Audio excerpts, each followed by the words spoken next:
Hey, and welcome to another Geek Out commentary. I'm Sam. I'm Chris. I'm Jake. I'm Josh. We're continuing our kind of little celebration of Quentin Tarantino with, I feel like if you're going to do a celebration of Quentin Tarantino's filmography, Pulp Fiction just kind of has to, like, be in there. Yeah, whether you like it or not. Yeah, and luckily for us, I mean, it's at least speaking for myself, because it's my favorite Tarantino.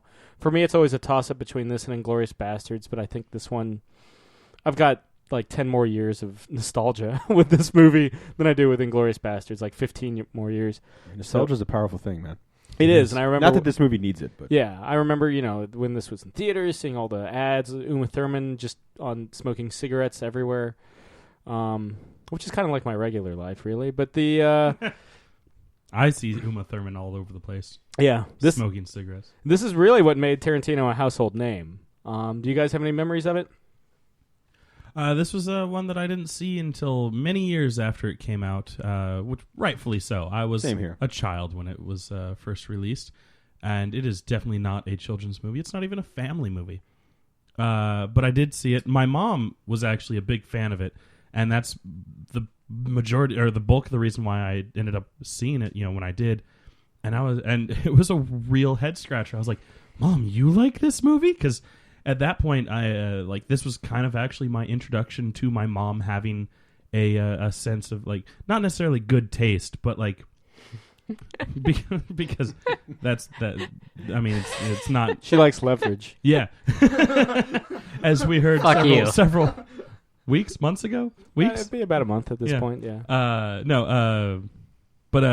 Just the fact that she isn't just like a cookie cutter mom sensibilities in terms of film and stuff like that. It's always the mothers, right? Yeah, my dad does not like this movie at all.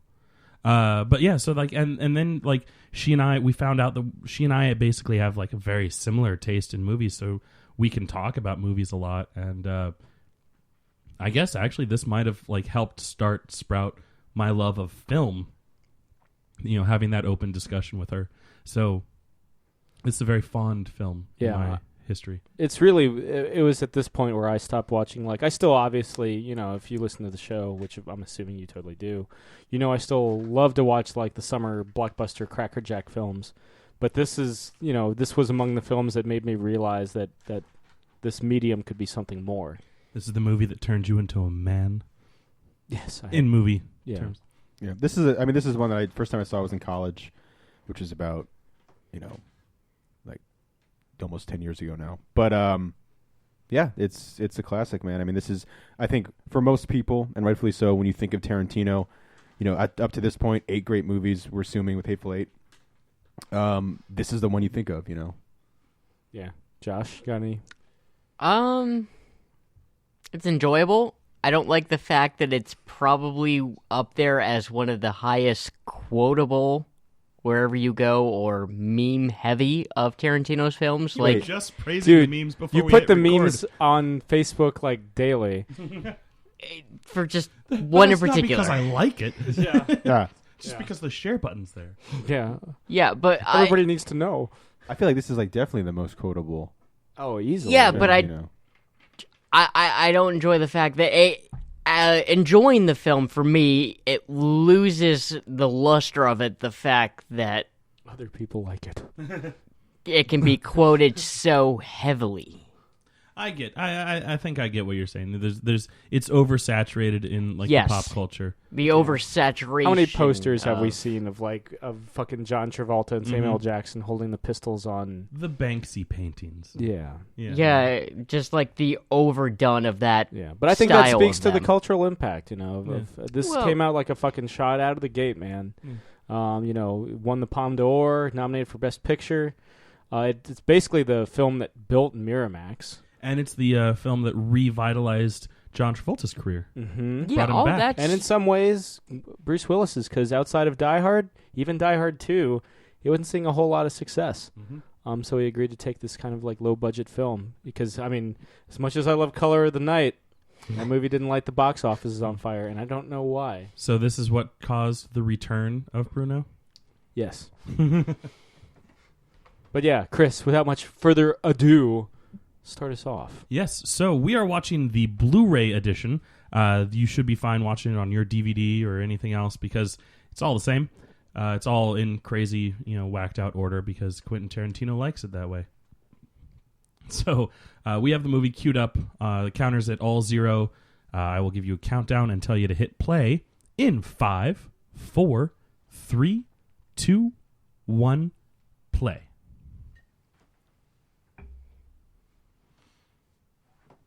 Yeah, it was kind of because they were bought, had just been bought by Disney or founded by Disney. So it was kind of ballsy for them. The first film they financed to be fucking Pulp Fiction. Right out the gate.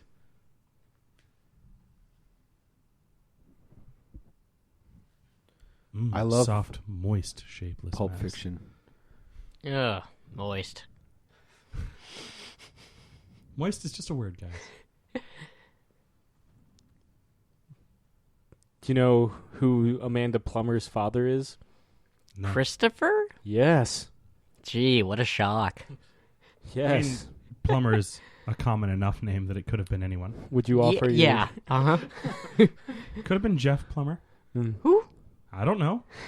That's what I'm saying. I'm sure there's a Jeff Plummer out there somewhere. Well, I kind of see the resemblance, too. I mean, this was written specifically for these actors.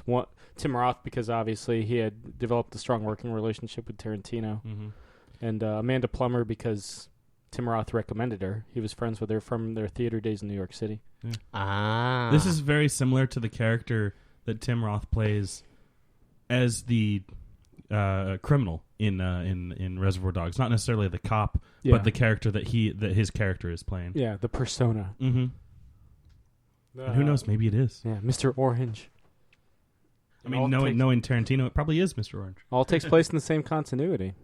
Now, I'm trying to figure out here if he's got his accent trying not to slip through, or if he is using an accent. He originally, well, that's his native accent. Originally, Tarantino, was like, "Hey, you want to speak with your American accent like you did in Reservoir Dogs, or you want to go with your native British accent?" He's like, "I'll do my native British accent." Okay.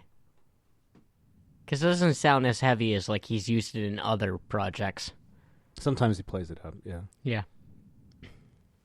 Speaking of Pulp Fiction, who do you think would be a great pulp character for Tarantino to make a movie of?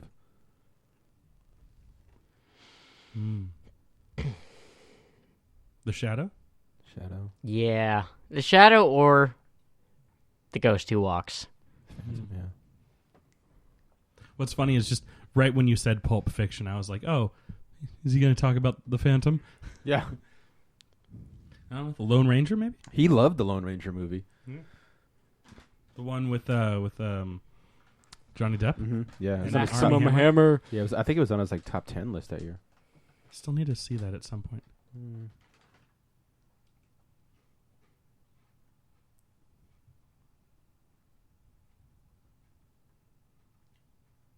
Boom.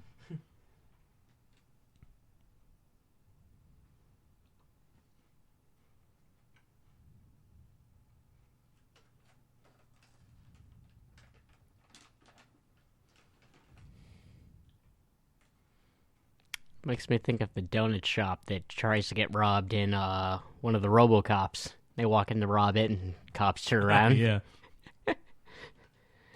That's exactly why you don't try to rob a place like this.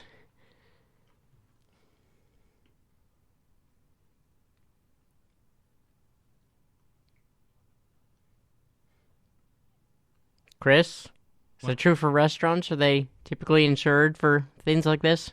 I assume they are. You have a certain amount of money, but I don't know for sure. Just because I work in a restaurant doesn't mean I know about our insurance policy. This won't matter anymore because the store doesn't exist, but the Blockbuster I worked at used to have those domes where you have security cameras in. They just bought the domes with no security camera as a form of... Yep, I worked at that Blockbuster as well. Deterrent, yeah. Why do I know that now, guys? I would have been known to, or great to You know. could have stole the 3 most stolen movies, at least at that Blockbuster location, were Nightmare Before Christmas, Makes sense. Scarface, and The Wall. Interesting. Yeah. I get all that except for the The wall. Wall, someone was joking that like they were probably stoned and they thought they rented it and they just walked out. Okay. Well, then that perfectly explains all and three. Scarface, I mean, let's be real here. Well, Nightmare. Nightmare, they Makes stopped. sense. Dude, they stopped buying it. Like we used to like buy it or like order it to rent, and they just stopped because they're like they just get stolen.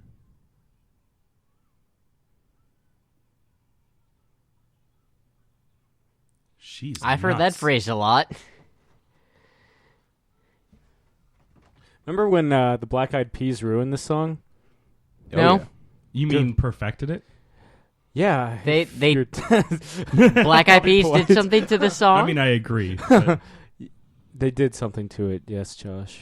Well, I guess I'm lucky I never heard that. Over this. What did the Romans do to the Jewish temple in Jerusalem? I have no idea. They destroyed it. Oh, They tore it asunder. okay. But yeah, like Chris was saying, this movie did, reinvigorate Travolta's career because fucking, like, Staying Alive, directed by Stallone, didn't do it for him. After this, he got, Get Shorty? He said that the movie he did previous to Pulp Fiction, to kind of put in perspective of where his career was Look Who's Talking 3. There it is. But to be fair, I love Ving Rhames, by the way. he also got Battlefield Earth after this.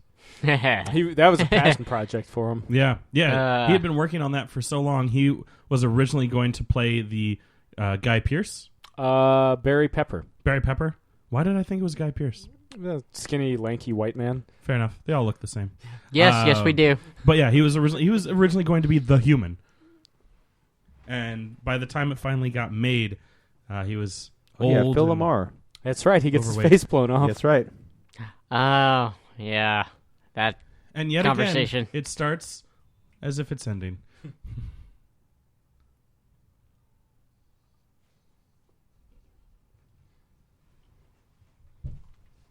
I don't think there's an actual soundtrack to this film, if I remember correctly. I feel like it's all popular music. Yeah. Oh, you mean like not there's no like orchestra? Score. There's no score. Yeah. Okay, because I was about to say, I feel like I've seen the soundtrack for sale. That's a weird point for you to make, Sam. Danny It's DeVito, like- thanks for helping making this movie get made. Because this is a low-budget film, man. This is like $8.5 million. There was a story by credit by Roger Avery. Originally, this movie was written as a series of vignettes. Half of them were written by Roger Avery. Tarantino came up with the idea to make it all one film, and he convinced Avery to take a story by credit. But I love that you're doing like that's a secret little hand thing. It's classic. Because you don't want Josh to hear. yeah, but he still got to share the Academy Award with Tarantino for this film. He got to hold it. Yeah. The idea of a lot of the film was written by Tarantino, at least I guess his part, was written in Amsterdam, which is where he got the idea for this monologue.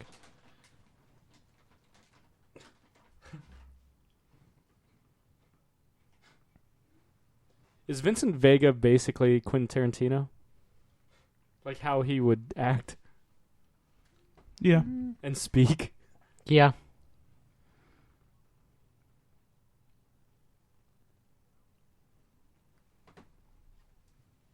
You can do that at the Alamo Draft House. Mm. You know who was originally supposed to play Vincent Vega? Who? Michael Madsen. But he decided to do Wyatt Earp instead. Mm.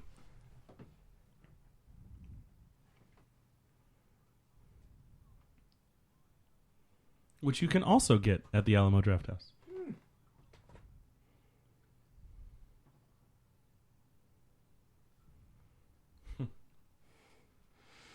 I've been to a McDonald's in France. Not that memorable. Of all the places you went to in France, you went to McDonald's. Yeah. That's the American way. I mean, that wasn't the only place I you're in went a to, but it was foreign land. one of them. You want to go someplace that you know what you're going to get. Yeah. It was 2 floors and there was smoking allowed in it. It's pretty Trunk sweet, shot. right? Yep. Typical Tarantino. It's probably him sitting in the trunk, too.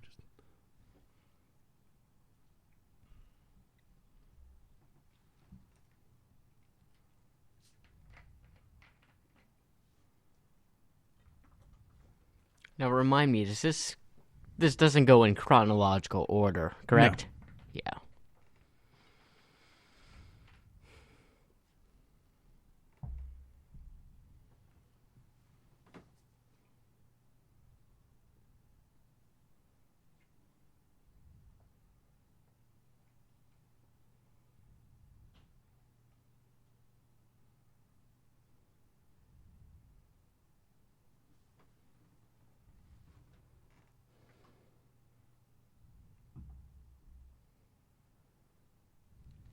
True fact.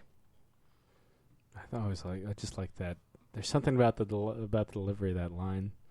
She was in one of the ones that picked nothing. There's something poetic about it.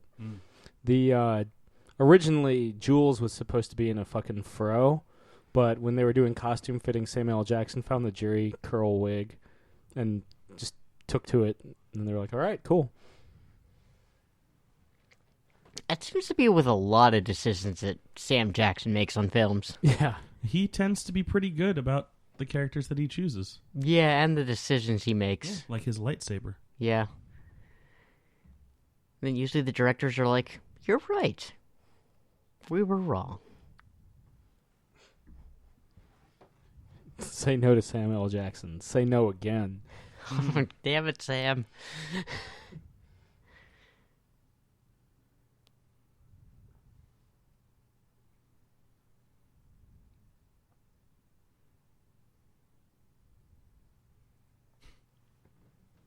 When's the last time any of you guys? Because it's been years since I've seen this fucking movie. Yeah, long time. Yeah, me too. At least like all the way through. Yeah. A couple years ago, when YouTube was still fairly new, someone had posted a re-edited version of this movie where everything's in chronological order, and I did watch that. Oh, now that I'd love to own.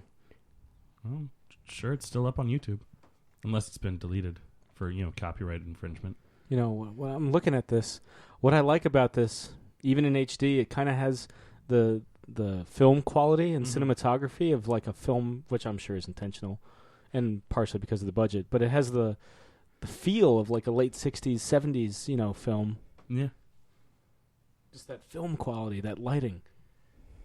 Yeah, it's kind of like almost like Bullet,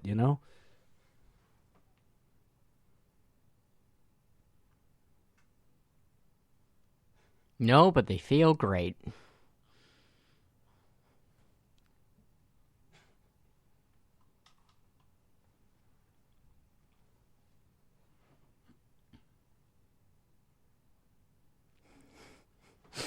I do like that this is all one nice long take. Yeah.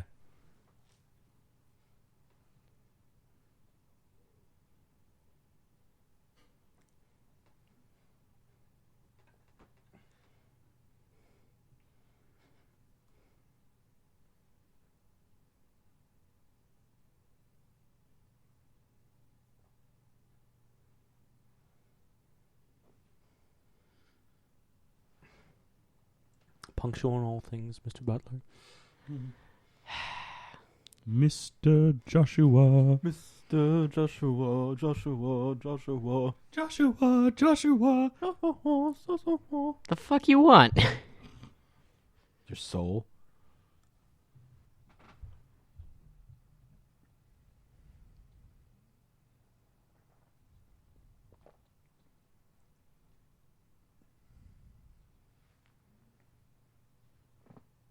Man, Tarantino loves his feet. Mm-hmm.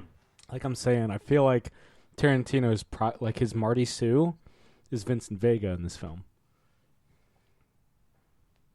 Is what? It's the male version of a Mary Sue, which basically is a character. In what Sam's saying is the character is the writer. Commonly, it's used in like critiques of bad fan fiction, which is to say that like it's a character, or just bad writing in general. It's a character that's so blank that that the reader can just be like, "Oh, that's totally me because I have this one attribute." In this case, yeah, it's like Tarantino wrote himself into the film as Vincent Vega. Okay.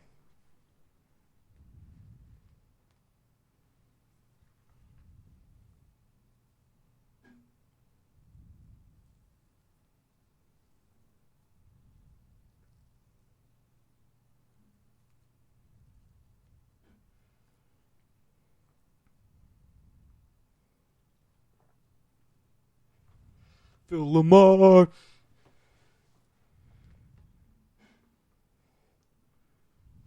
I recognize the guy at the table.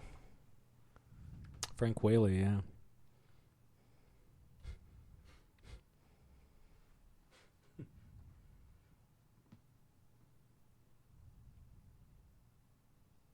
Ever see the Doors movie?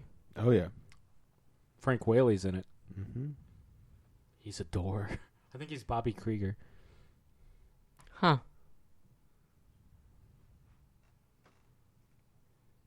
Looks like a Brett. Is his name Brett or Brad? I can never keep it straight. I heard Brett. I hear Brett there, but wait for it.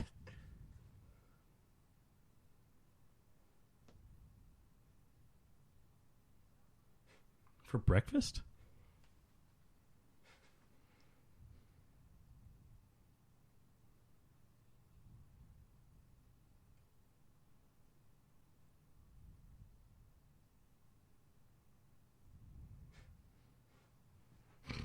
I love the way he says Hawaiian. Hawaiian.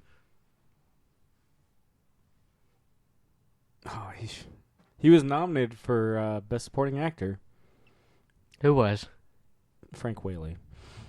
I mean, you said he, but there's like 3 people on screen. Yeah. The one that's the most charismatic and best performer. So Frank Whaley. No, Samuel Jackson. I believe either. I'm sure.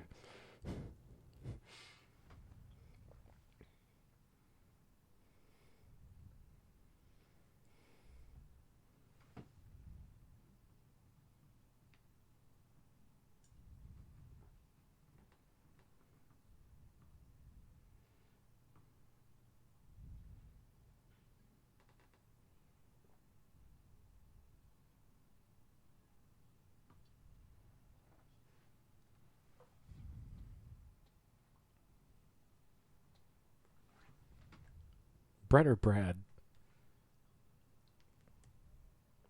Yeah, okay. I never know.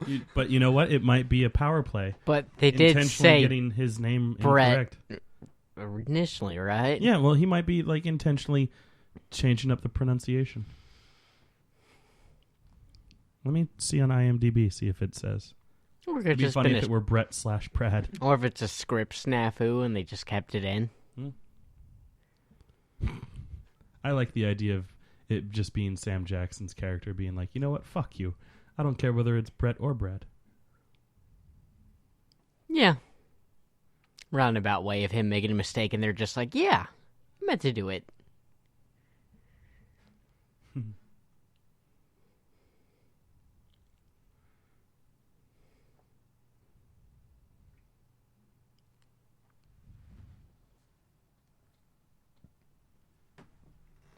In the original script, the contents of the briefcase was the diamonds from the Reservoir Dogs heist. They decided to just eliminate that reference, just make it its own thing. Some people say it's Marcellus Wallace's soul. I just think it's fucking whatever. I like the idea that it's Marcellus Wallace's soul. I think it's a fun thing, but I also am like, oh, yeah, they said in the original draft that it's diamonds, so it's diamonds. But also just leaving it ambiguous, I think, is pretty cool. Wait, what was the number to unlock it? Oh, the number of the beast. 666. Okay. That would fit with... 666. The number of the beast. Yes, thank you, gentlemen. But yes, no, that would work with it being a soul. But yeah, I like it more of the tie-in to Reservoir.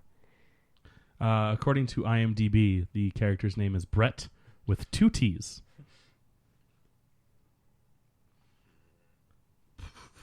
That was a beautiful low-budget kill. Kills a flock of seagulls. No muscle flash or anything.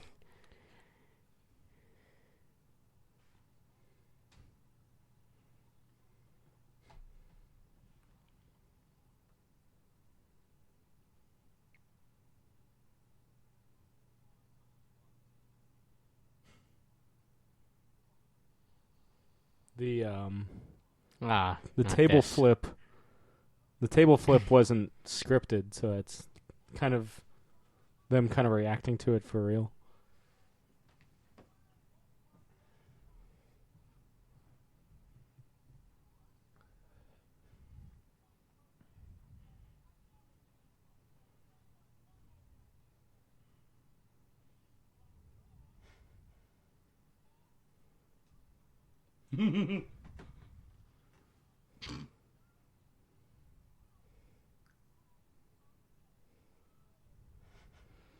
At this point, who are you supposed to be rooting for?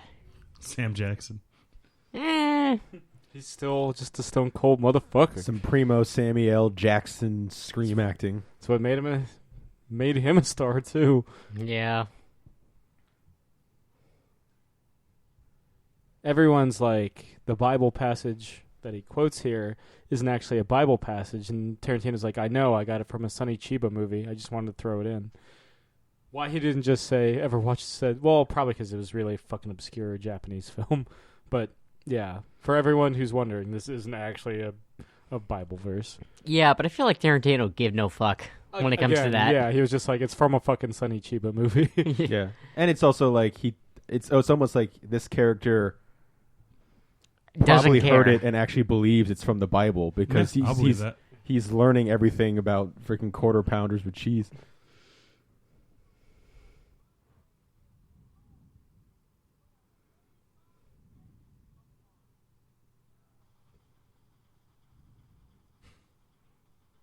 What a weird choice to discolor the film. The orange glow. Yeah.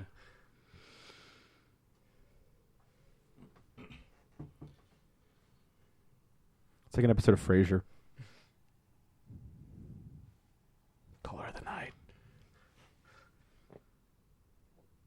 He's got a tower to go save. He's already saved the tower in the airport. He needs to save New York City. And Russia. With Samuel L. Jackson. There is no saving of Russia. Yeah, that's the... Well, NDC in 4. Yeah. 5 is Russia. No, he saves And his Kevin kid. Smith in general. That's right. He leaves Russia to burn. He just saves his kid. I've never actually finished it. I've never seen it. He got to Russia by the time I finished. Ving Rhames? Buster Rhymes? Ving Rhames had originally auditioned for a role in Reservoir Dogs. I think the guy that coaches Tim Roth, if I remember correctly. But he didn't obviously get it, but, Tarantino kept him in mind for this.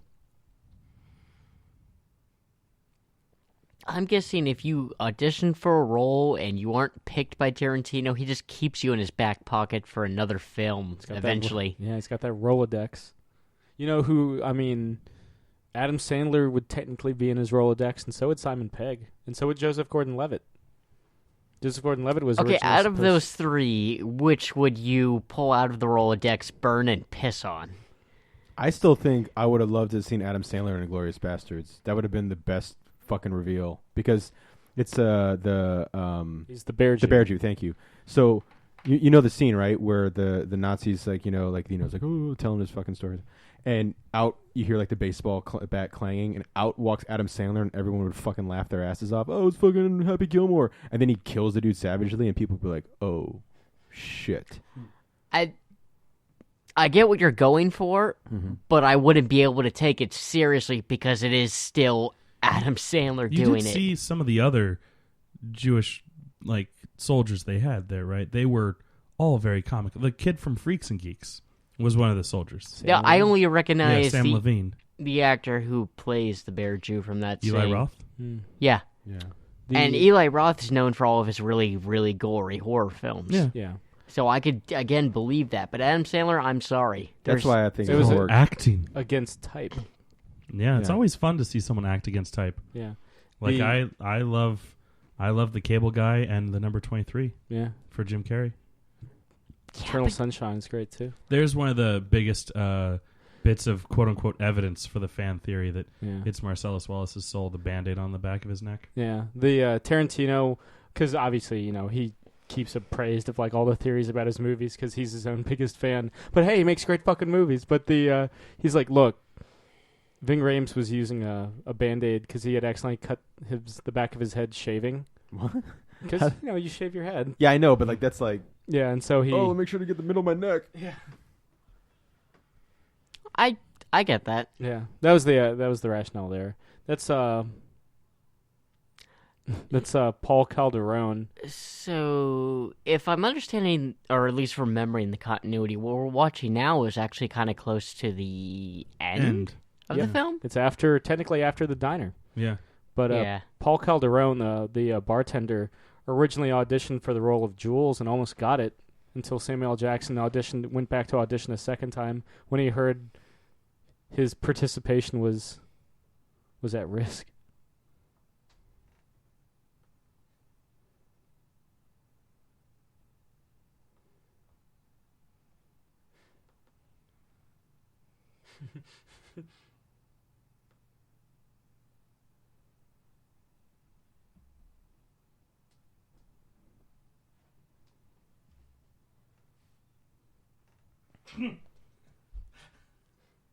So the I don't know why that date takes place towards the end of the movie too. Yeah. Wow. Chronologically, the last thing that happens in the film is Bruce Willis's story. Continuity is so weird in this movie. It's probably the most chopped up. Yeah. Any idea why he chose to do that? Like Bruce Willis? No. Why Quentin Tarantino decided to chop up the continuity? Be different. One, probably be different. Two, I don't know. Again, maybe in vignette form, trying to find a way that they would all kind of sync up. Because again, it was originally supposed to be completely unrelated short stories. I have like a very thin thread tied within all of them. Yeah, something like that.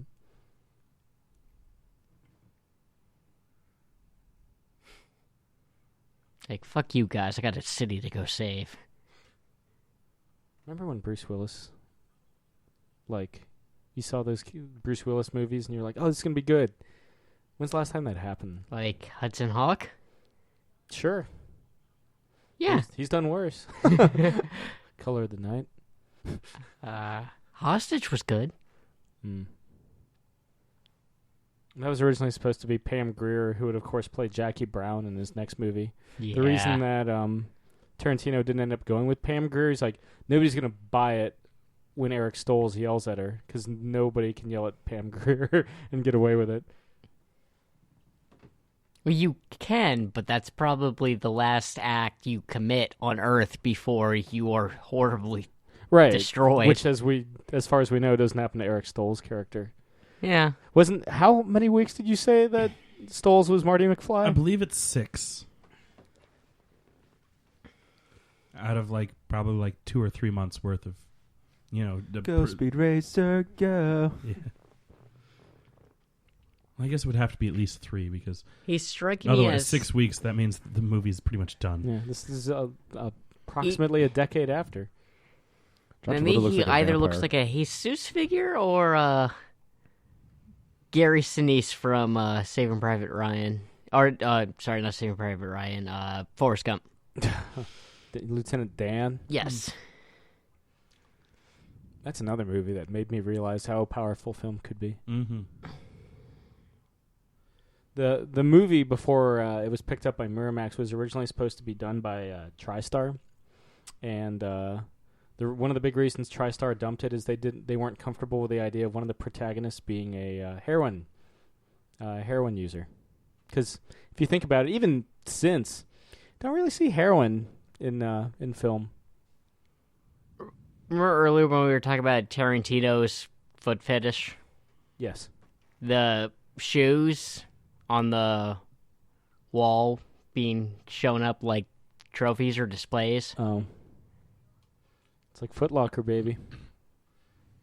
It's kind of just continuing with his love of feet with that, I think.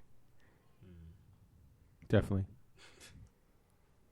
And there's no other reason for those, right?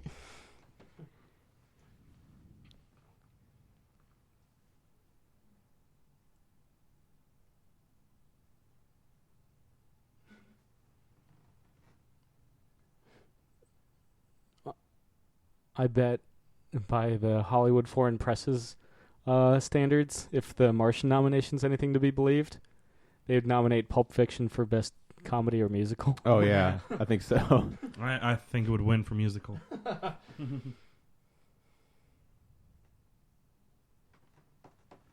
You know who keyed Vic Vega's car?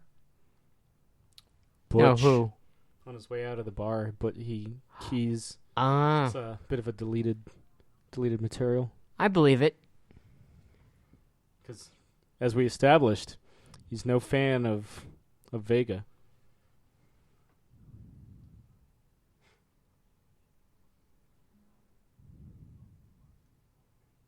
I'm not remembering them having an encounter. Well, they just had one. Well, a real encounter. They were like eyeballing each other. Yeah. They have one near the end of the movie, if I remember correctly. Or no. No, who knows? We'll see. We've got another hour and a half ish. I don't know. Or a half hour in. So however much longer.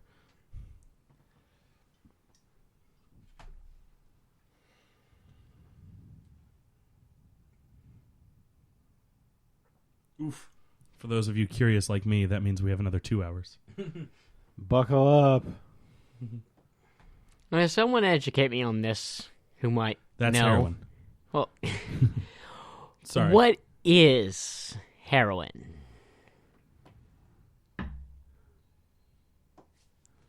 Heroin is a powerful opiate developed usually from poppy seeds and other opium forms, and it's injected into the bloodstream, either through the nose or through directly into what we call mainlining through a vein. And it as in fellow drug users. Yes, and it creates a sense of euphoria by filling the pleasure centers of the brain. So it's an opiate. Well, thank you. After their school PSA special. Don't use heroin, kids. Can kill you on the first try. Can kill you on any try. Can and will. Yeah. Make sure they know that just because it can kill you on the first try doesn't mean it can't kill you on any other tries.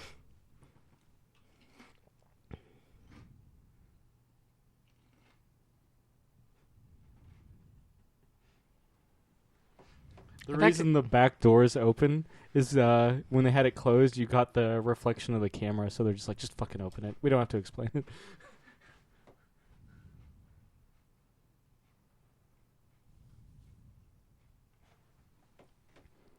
Hey out there, boppers.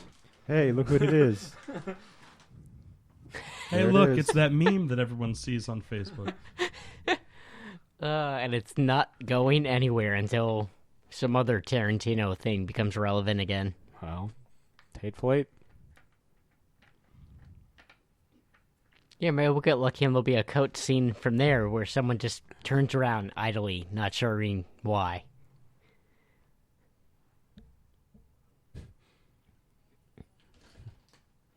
Sorry about that.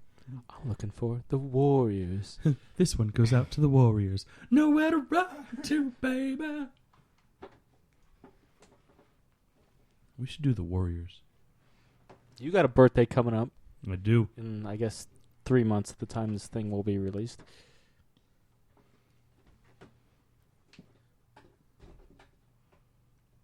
Well, at least they kept the continuity straight and left that door open.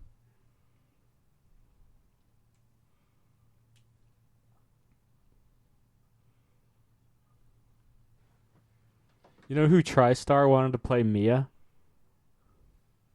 Who? Meg Ryan. I like Meg Ryan, but Really? I own Sleepless in Seattle in Oh, that's right. Good choice.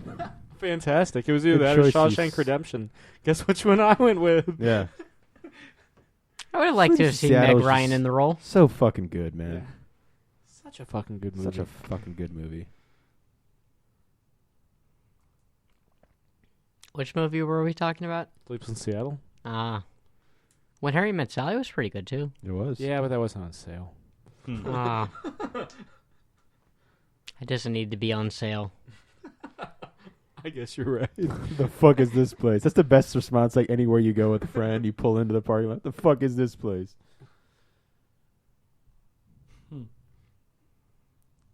That's a rectangle. Also, Travolta didn't actually see her draw the. He was looking the other way. Yeah. Don't be a what? Like He a what? starts doing that back and forth. Don't be a what? And then another meme is born. Okay, so the biggest thing, the budget, the $8.5 million budget went to obviously was salaries, even though everyone took rates lower than they normally did. But the most expensive production cost was building this restaurant from fucking scratch. I want to go to a Jackrabbit Slim's. Yeah. Isn't there one like in operation? So then this place isn't real, correct? Neither is Big Kahuna Burger. Unfortunately. But everything else they have mentioned so far is. There are Wendy's. And McDonald's. Zorro, dude. That's right. You know, Robert Rodriguez was supposed to do a Zorro movie. Like, how perfect would that have been? Awesome. But his treatment was a hard fucking R, and they went with the Mask of Zorro instead. Hey, never say never. Oh, man. Yeah. I guess they're doing a post-apocalyptic Zorro now. There is a restaurant called Jackrabbit Slim's in the United Kingdom. Where Lucky they things. obviously serve a Royale with cheese. Well, yeah, they got the metric system. If Zorro's a waiter, then sign me up. I hope I get Steve Buscemi dressed up as Buddy Holly. There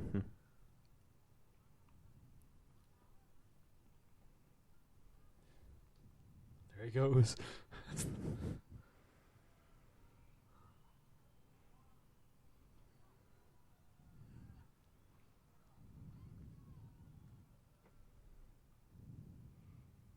So strung out. It'd be so cool to have like a table like that. Right? The Burger King in Fairfax used to have that.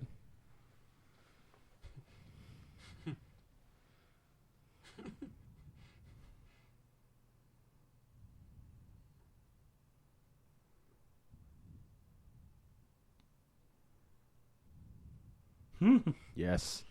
More Buscemi in people's Completely lives. forgotten he was in this movie. He had some scheduling conflicts, so he couldn't be in the movie as much as Tarantino wanted. So he gave him this throwaway role. Was he supposed to be a certain character? Or? I don't know. I mean, I'm sure you can find it online, but Yeah. he was originally supposed to have a much bigger role.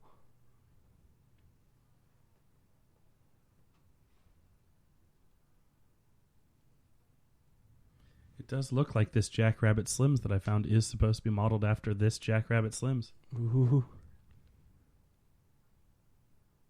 And it's a authentic American restaurant and bar. I love how Travolta's character is so perplexed that she ordered a $5 shake.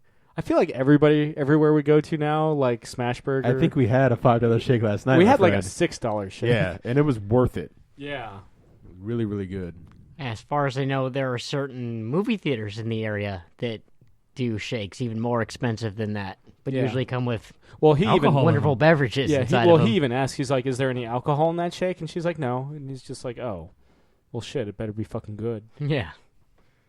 What has Uma Thurman like done lately? I don't like keep tracks on. The like, slap. Oh, really? Poor Uma Thurman. Commercials? She's doing commercials now? She was in that song by Fall Out Boy. Oh, well, God. at least they mention her name. And in reference to this movie. Because she wants to dance like Uma Thurman. Way to go, Tarantino. You finally made it. She was in Burnt. What? The movie with Bradley Cooper? Yeah, I saw that movie. She was Simone Forth. I don't even remember. I don't know what that means. I just see it. She was the fourth Simone? Sure. Well, No, it's not. It's not spelled that way. That's a bummer because I saw that movie and I don't remember her in it. Yeah. Oh, and going by rumors, apparently right now she is explaining the characters from Kill Bill, correct? I think so. Yeah. Yep. Yeah. But, again, that's if you follow the rumors. Rumor has it. Well, it was on the set of this film that her and Tarantino developed the basic plot for Kill Bill. Yeah. Because we recently did the Kill Bill marathon, which is cool. 1 and 2, yeah. And All yeah, two double films feature. of it. Yeah. supposedly, well, I mean, it's fucking long, but supposedly she was like the one who was like, she has to be in a wedding dress in the beginning for like that visual. That's a hell of a fucking opening. Oh yeah, and so good they recycle it for Volume 2. Yeah.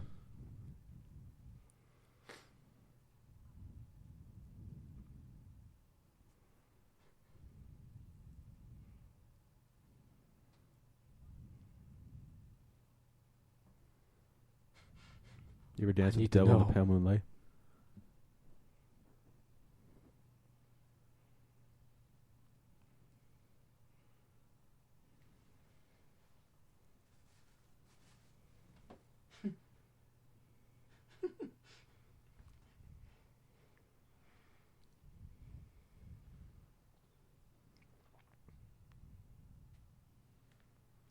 For once, I agree with him.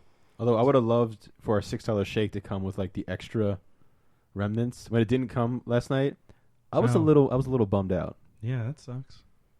But it had real peppermint crunch in it. Ooh. Yeah. Oh, Where was shit. this wonderful shake devoured at? Smashburger. There's one closer by like. Isn't there one by Smashburger. Freddy's, Sam? Is that the Yeah, one closer? 50. Oh, Yeah. wait, it's the burger joint where their logo looks like it's ripping off GameStop. Yeah, that's Yeah. the first thing I said yesterday Yeah. when I Exactly. saw it. I was like, "It's a I've- GameStop." I've eaten there once and I didn't care for it. Well, it didn't care for you either. Yeah. They had a sign that said, "Don't Glowing serve review, this. Chris. I'm Don't going to serve take it this to heart. man." It had a picture of you going. Don't with your, serve this It had a fuckface. picture of you with Kylo Ren's lightsaber covering your entire body. Oh, boy.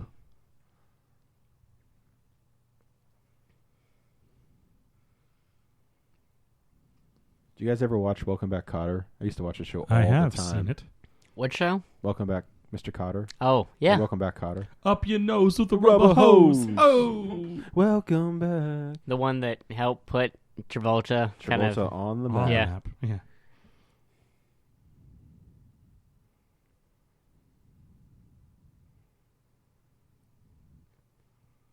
Sam, we should dress up. Not even for Halloween. I'll dress up as Mia. And you dress up as Travolta, and we just go to like a silver diner. Or And we don't Fuddruckers. even like act like we're doing anything special and just recite this whole scene. Fuddruckers isn't dressed up like the 50s anymore. It wouldn't work. But Silver That Dino would- would work because they. Then we'd just be idiots, Josh. Yeah. But Silver Dino would work because they still have those jukeboxes and stuff.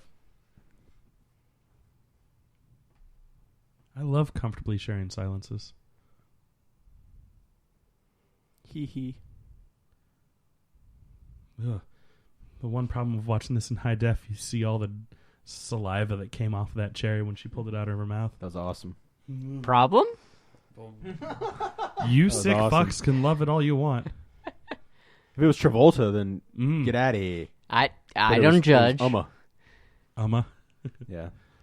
She wants to dance. I'm like the only Uma person in the world who Thurman. finds that funny, by the way. No, I that I constantly say Uma Thurman. You should know by now that I love intentionally mispronouncing things, so I enjoy Amma. Oh, thanks, man. Now it's not funny anymore, though. Now it's not unique. Sorry. God damn it, Chris. Enjoy your unique New York. Unique.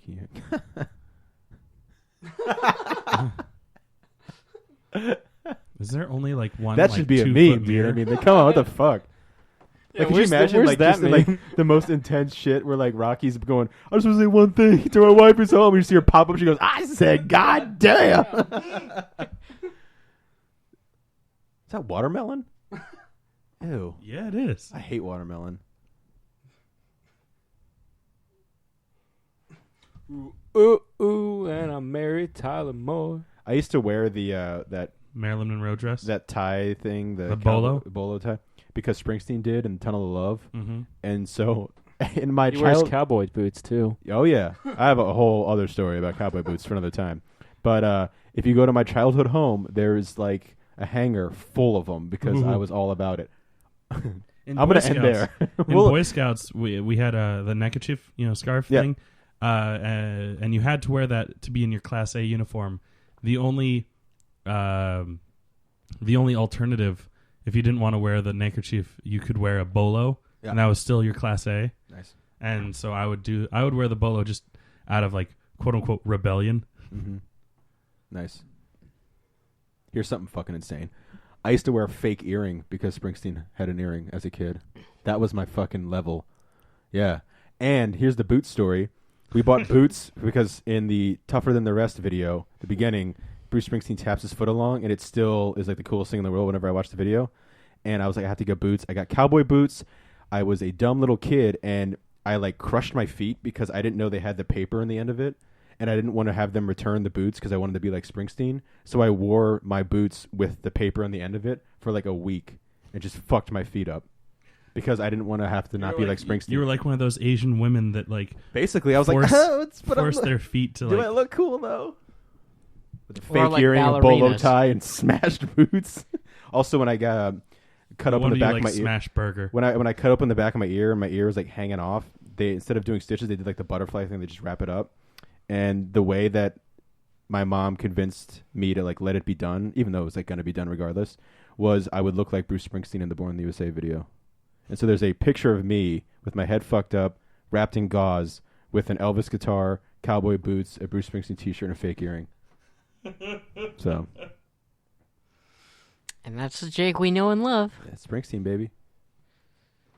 I feel like that picture needs to be your profile picture. I'll try to find it. Mm-hmm.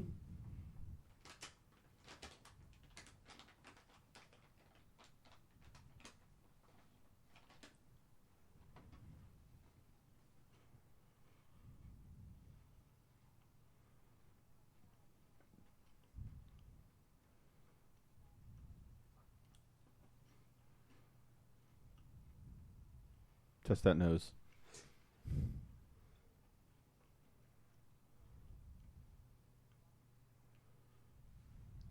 Remember how shitty, hilarious, and kind of awesome he is in Punisher? And he goes out and he's going, the end of that movie Saint, I'm Howard Saint. Yeah, Howard Saint. And he goes, he's like, you killed my son. And he's like, and you hear a guy go, ah! And he blows up. He goes, both of them. And then he shoots him. It was like the side shot thing. And he just goes, oh, he's making the noise. And he goes, I killed your blah, blah, blah, blah, blah.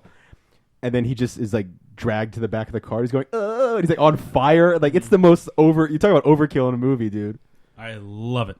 I like the Thomas Jane Punisher. It's the best one. I think so. Warzone is fun, Yes. but I like Thomas Jane. I mean, that's what happens when you let a woman direct a Punisher movie.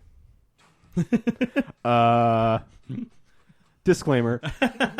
Disclaimer, that was just for laughs. Yeah. I listened to an interview with I forget her name right now, but the woman who directed Warzone. Lexi Alexander. And it was amazing. And like she turned the part down like 5, or I don't know the exact number, but like several times. Yeah. Because she was like, I don't know Punisher. I'm not going to do it justice. So like finally they were like, no, do it. And she's like, fine, but give me a whole bunch of comic books. And so she like read a whole bunch of comics. Well, I would say this.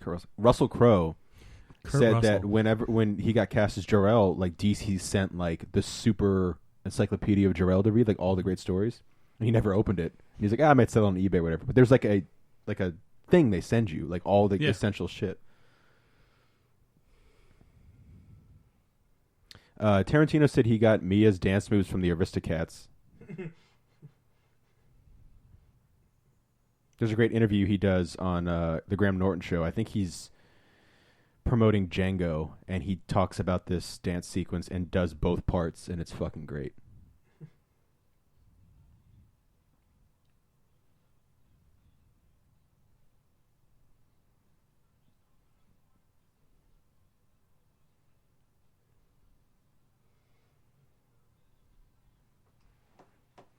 I think once Tarantino cast Travolta, he's like, I got to get him to dance. Oh, yeah. You don't cast John Travolta and don't have him.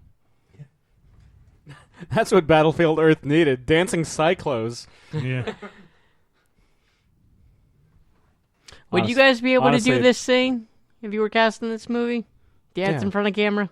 I would. Yeah. I've I danced dance in by front of- myself. Tarantino? I've danced in front of camera before. Braver men than I am. You just got to not give a fuck. Dance like no one's Yeah, watching. you're braver Josh. men than I am. Dance like no one's watching. Come on, Josh. I feel like somewhere deep down you can have the You could ability cut a to rug. not give a fuck. Maybe, well... Yeah, at tell it least not give a alcohol. fuck. Okay, yeah, that's fair.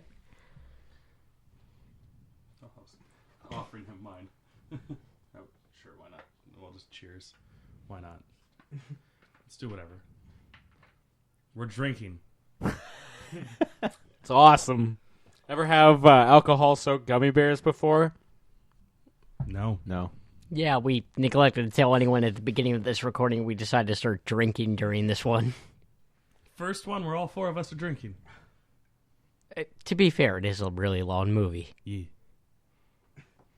Yeah, I was about to say, is the shortest Reservoir, or would it be Death Proof? It would have been Death Proof if we did Death Proof. Death Proof. Guess what? Isn't Django longer? Yes. Oh, fuck yes. Oh, You guys ready to see some Western badass and blood? And Christoph Waltz. Christoph Waltz in that. Goodbye, Calvin Candy. Yeah. Christoph Waltz's character in that is my favorite Tarantino character, by the way. Second is Mia. Not really. What about The Bride? Bride's cool, man. She's fucking great, man. I think one of just the most like fleshed out, coolest characters. I mean, granted, he's got 2 movies. By the way, while you guys were talking about having done the Kill Bill double feature, I looked it up online. If you have Amazon Prime, you can watch both Volume 1 and 2 for free. Oh. Which is good because I don't own them. But I was like, after you guys were talking, I was like, I haven't seen those like since they came out. And hopefully at the time of this posting, it should still be going on. Mm. Yeah. I imagine, if anything, it's a promotion to promote Hateful Eight. So, yeah. Do they have like all of his movies on there? I didn't check. I just saw Kill Bill. I searched Kill Bill. Because I let one of my friends borrow Death Proof. I'd love to watch that again. Oh, hey, Chris, speaking of continuity, the back door was probably still left open when they left. It's still open now. Yeah. Quite a security risk.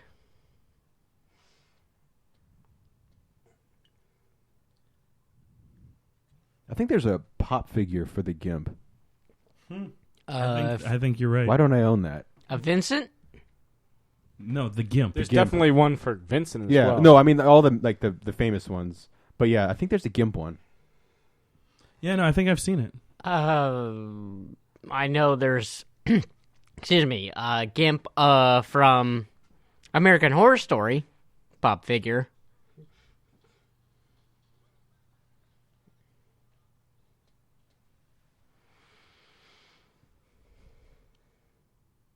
But I don't think there's one of the Gimp from this film.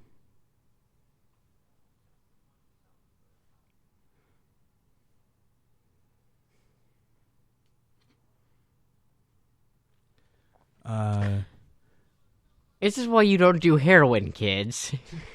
Death Proof is on Amazon Video, but it's not for free with your Prime subscription. You can rent it for $2.99 Then what's the point? or buy it for $6.99. Oh, I mean, I own it. Yeah, somewhere it's on I DVD. own both. Oh, Planet Terror as well. Yep. I love Planet Terror. That one's cool, but Death Proof all the way. Pulp Fiction is free. So for the sophists listening to this commentary now, Yeah. you could have streamed it on Amazon. Inglourious Bastards is not free. That's on Netflix though, I think. Django so is Django. not free. Django's on Netflix, but I own that one digitally. Wouldn't that be great if Tarantino still put his movies on Laserdisc? He'd be one of those directors that would. Yeah, him and Kevin Smith. Yeah. Heroin leaves you in the bathroom talking to yourself for about, what is this, 5-10 minutes? Go home, jerk off. That's all you gonna Yeah. I'm about to see another reason of why not to do heroin. Because it's not cocaine. Yeah, that's the main reason. I said God. Yeah, that too.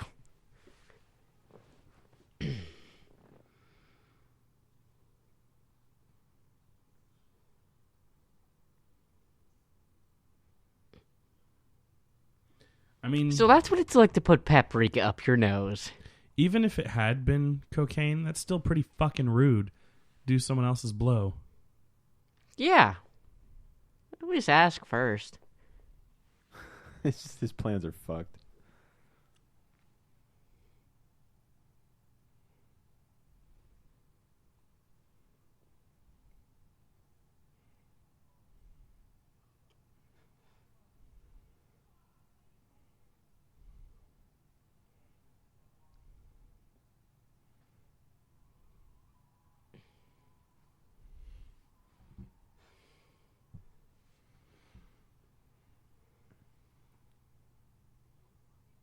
He goes to the guy that sold him the...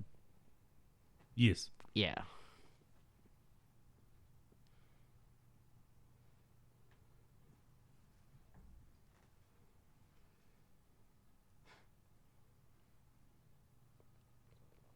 Let me guess, that cereal isn't real either, right?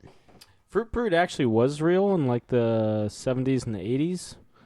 It's in the same line as Count Chocula and Boo Berry and Frankenberry, but by the 90s it had been discontinued.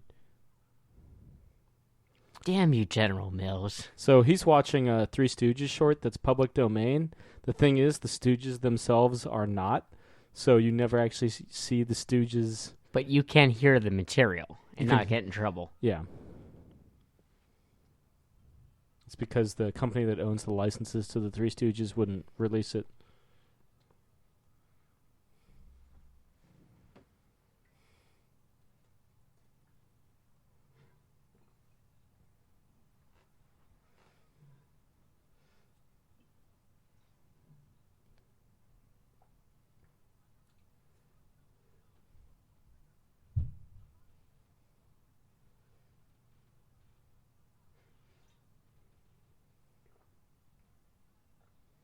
She's fucking dying on me.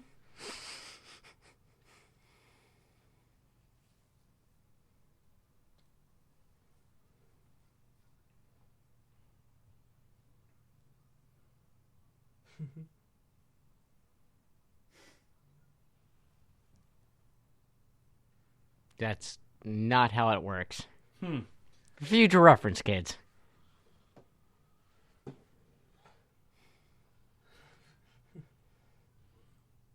Billy Joel.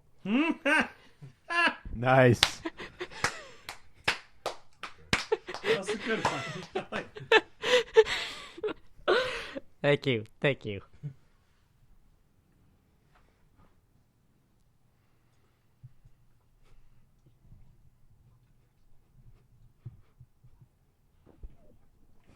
Oh, you almost fucked up your line there, John Travolta.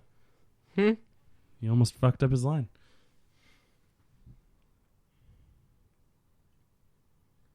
Heroin will do that to you.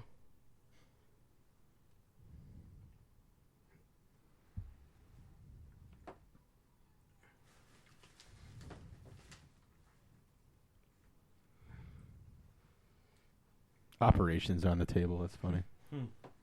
And the game of life. Apparently Tarantino's a big board game collector, so that's where that came from.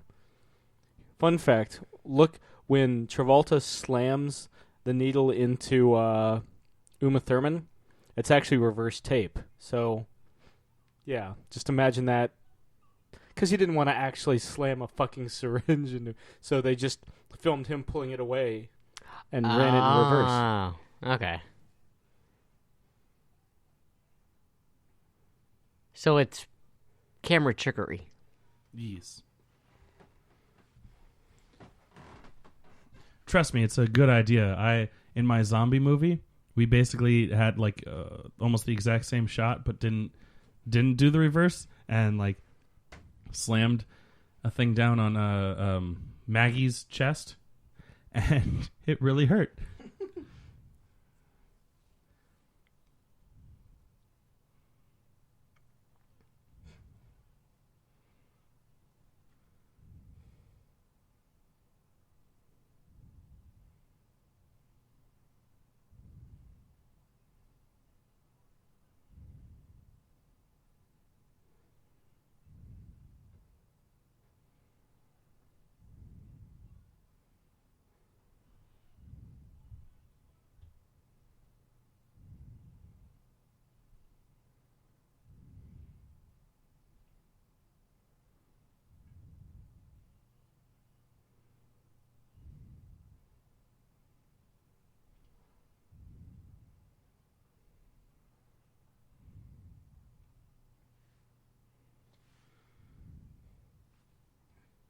Sound logic. Yeah.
Wait for it.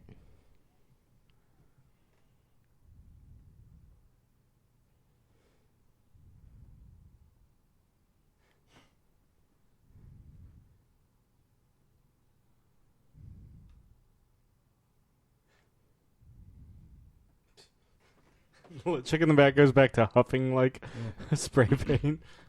This is my favorite look for Uma Thurman. Her Wednesday Addams? Yeah. The heroin chic, if I may. Or, what's the chick from Beetlejuice called? Lydia. Lydia. Thank you.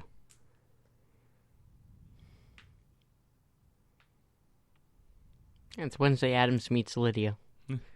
She looks very much like Lydia right there with Yeah. like the hair. They also got Mia in Evil Dead as a heroin addict. Although she fucking chainsaws the personification of evil in the face and cuts it in half, which is a little more badass, Josh. It's a little bit. Just I'll a feast smidge. on your soul. Feast on this motherfucker. I watched, on Halloween night, I watched Christian McMurray. Resurrection, because why not? And then I watched Evil Dead. I think you found exactly why. Why not? It's one that like I hadn't seen that since college either, because I used to be super psyched when I was at Roanoke. They'd have like the marathon of like certain, horror icons and stuff.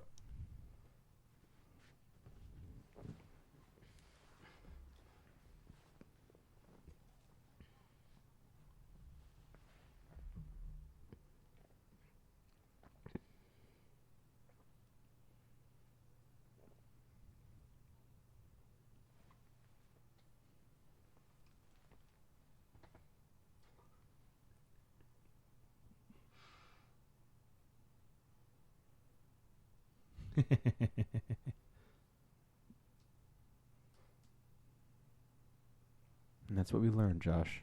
Ketchup. You like ketchup, Josh? Yeah, it's all right. What do you like ketchup? What's the weirdest thing you like ketchup on? Hot dogs. Get it? Because of Dirty... Because of Dirty Mary? Yeah. What? Dirty Mary? Yeah. Dirty Okay. Mary. It's the all-female cast. Yes.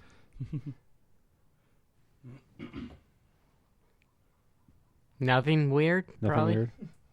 No, you don't put it on like eggs I put it on eggs. I or feel like that's mac and cheese. I put No, on eggs I put on hot sauce on them. Nice. That's military school right there, man. We put a hot sauce on fucking everything, dude, because there was no taste. Except corn dogs. Oh, so you're a zombie. Yeah.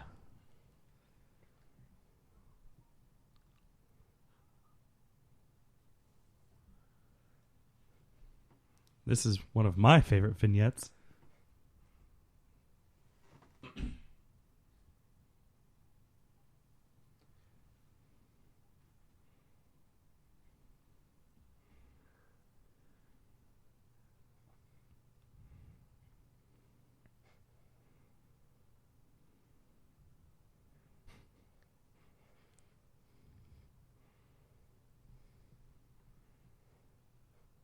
I hear him talking like this, and I just imagine Sam's impersonations of him delivering this line.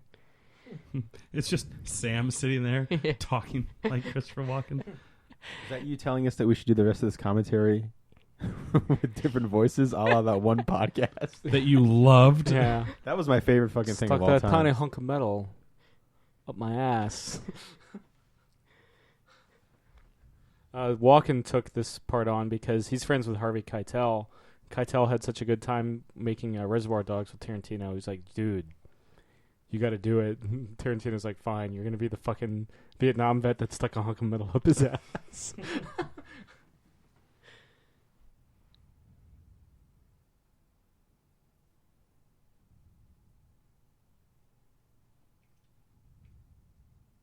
Do you guys like the movie Deer Hunter? I've never seen it. Oh. The first casualty of war is innocence. No. Isn't that the tagline for Platoon? No, it's Deer Hunter. I thought it was Platoon. Either way, It's a long ass fucking movie. It is. There's an entire. Everyone forgets the first act of Deer Hunter is a wedding in Pennsylvania. That's like an actual wedding. You're there for the whole fucking thing, Josh. To be fair, I didn't forget because I never knew. Well, now to be you know. fair, Knowing's half the battle. That'd probably be the only way I'd want to attend a wedding in Pennsylvania. It's through film. Through the first act of Deer Hunter. And never again.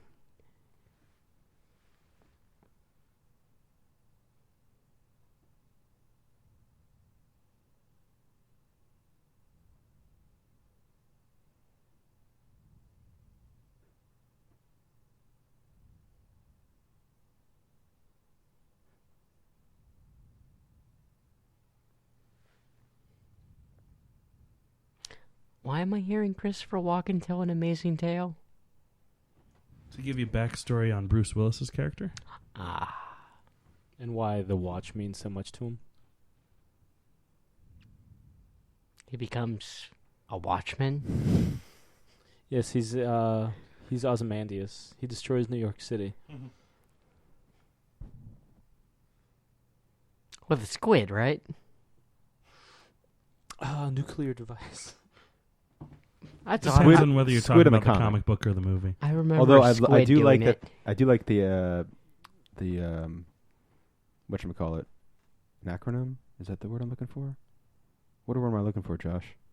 What are you trying to describe? The robot. God damn it, Josh! What word is Fuck he trying to... you, the robot. The thing that the machine that kills everyone in the Watchmen movie. It spells out squid. Oh, acronym. Acronym. What did I say? Acronym. Yeah. It is Platoon. Oh, You know why I know that? Because I saw that as a kid, and I remember when it was over, I was like, I have no more innocence after what? Because that movie fucked me up, dude. Still haven't seen that one either. First casualty of war is I think I've seen bits of Platoon. It won Best It's Picture got in Charlie 86. Sheen. Yep, I have seen bits of Platoon. It's got Tom Berenger in like a fucking crazy role. Yeah. Is he a sniper? No. Like in the movie Sniper? No, not he hasn't become the sniper yet. Which I believe stars Tom Berenger. It does. Oh, he's about to go fight Rocky, isn't he? He's wearing the Rocky 3 getup. If that's the case, he's about to fucking kill Rocky. Drago! Wait, does that mean that Bruce Willis is cancer? Spoilers for Creed. Also, Or is spoilers, it- he doesn't die.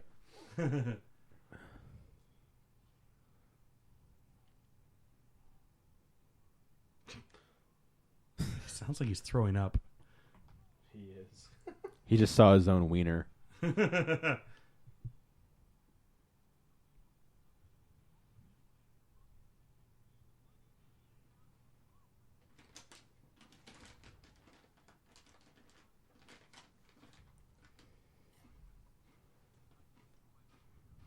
Wait, no, he's Matt Murdock's father. Ooh.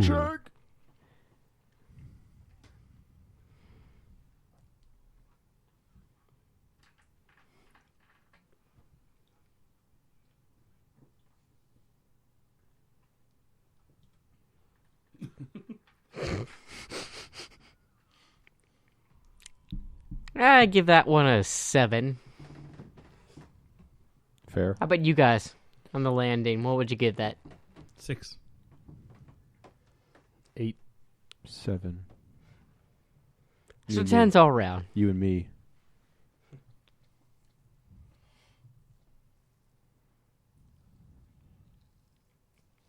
Where are we in the continuity now? Early. Late. Butch's story is Late? one of the last. I thought...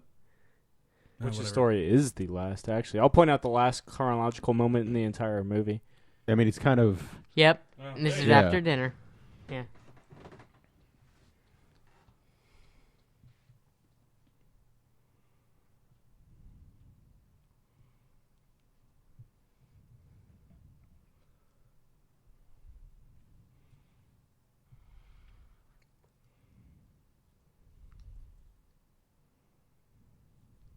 Ving Rhames is so cool.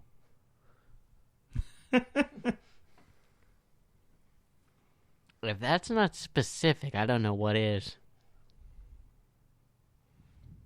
Is that Demi Lovato? That's Demi Lovato. Yep. Yeah. Sounds like Josh, Demi what's your Lovato favorite to me. Demi Lovato song? What's the really popular ones you just I don't know did? any titles, so Heart Attack. No, I don't think that's it. Didn't she do Cool for the Summer? That The That's theme it. song to SummerSlam this year? Yeah. Theme song to Stephen SummerSlam is a... When Stephen Amell fought Stardust? You mean the best event to ever happen in wrestling ever? DDP wasn't there. Undertaker wasn't there. Rey Mysterio Jr. wasn't there. Ultimate Warrior wasn't there. Santo E, the Blue Demon, weren't there. Fighting against the monsters. Yeah, In Ultimate fact, Dragon has wasn't there. Stardust even come back since that? Yeah. Oh. Yeah, that was like the end of his feud with Neville, but yeah, he's been back. Neville Sinclair. Yeah. Oh. The man that gravity forgot. Hollywoodland. Next week on Talking Wrestling with Chris and Josh.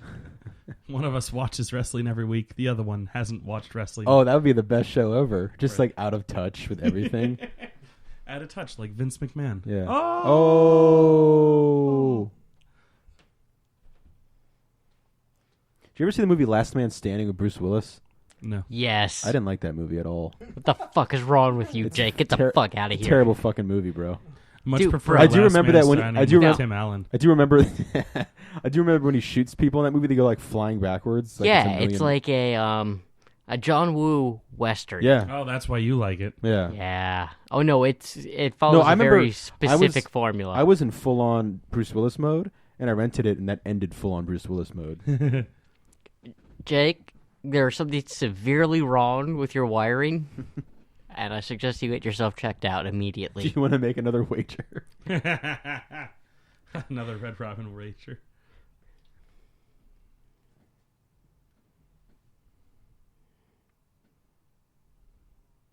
The fact that he gets two warring Italian families to fight each other and then just blow them both all away. It's a great movie. There's that face he makes in every movie, like I'm so cool.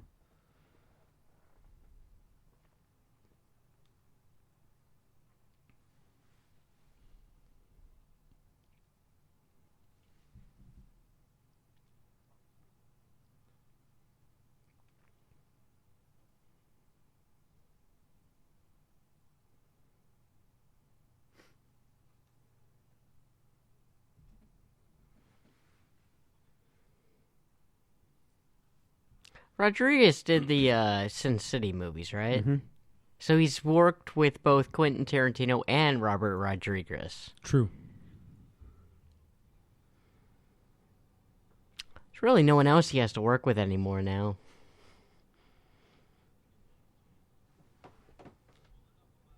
Spielberg. It's the same name I was thinking. I was just going through my head. I was like, has he done a Spielberg?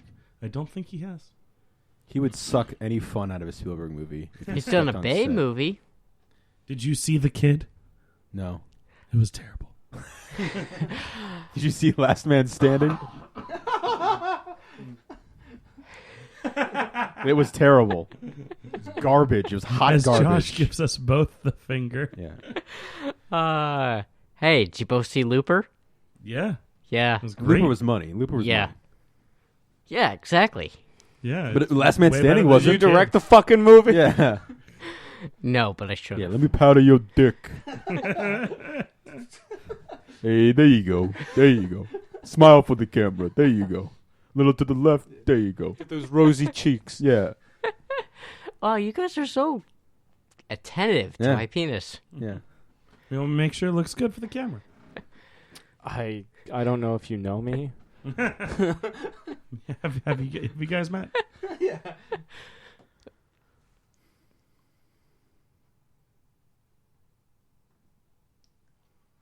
Is it hard to watch Bruce Willis movies now after all the Kevin Smith stuff and knowing how such a huge prick he is? No, because I kind of assumed that ahead of time. Fair. That's fair.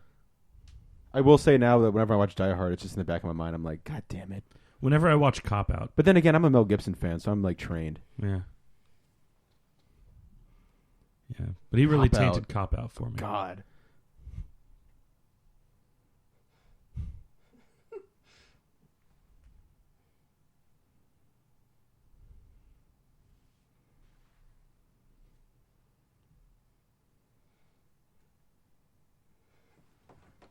Juliette Binoche was originally supposed to be Butch's girlfriend, but I think she went with the English Patient instead. Mm. Some would say a terrible decision. Not my dad. He fucking loves English Patient. What's her name? Dreyfus. Julia Louis-Dreyfus's character in Seinfeld. Elaine. Yeah. Would say terrible. Yeah. Because I was at one episode where she tried to watch The English Patient like 3 times. I want to do a commentary with my dad on The English Patient because You got a birthday coming up. Yeah. You guessed my dad. I will sit it out. I will too. Just you, my dad, and Josh. Oh, this movie, it's so good. Yeah, my dad's Al Pacino. Yeah, I don't know why. That's what. But you know what? I believe it. Yeah, why not? I'm. Sounds like Al Pacino looks like Josh Brolin. It's a very handsome man.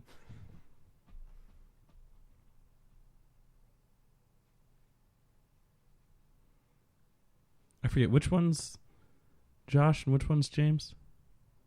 James, son? Josh Brolin is the son. James Brolin is the dad. Okay, so James Brolin is the one that was in Westworld. Josh Brolin is the one Amityville in Horror. Goonies. Yeah. Okay.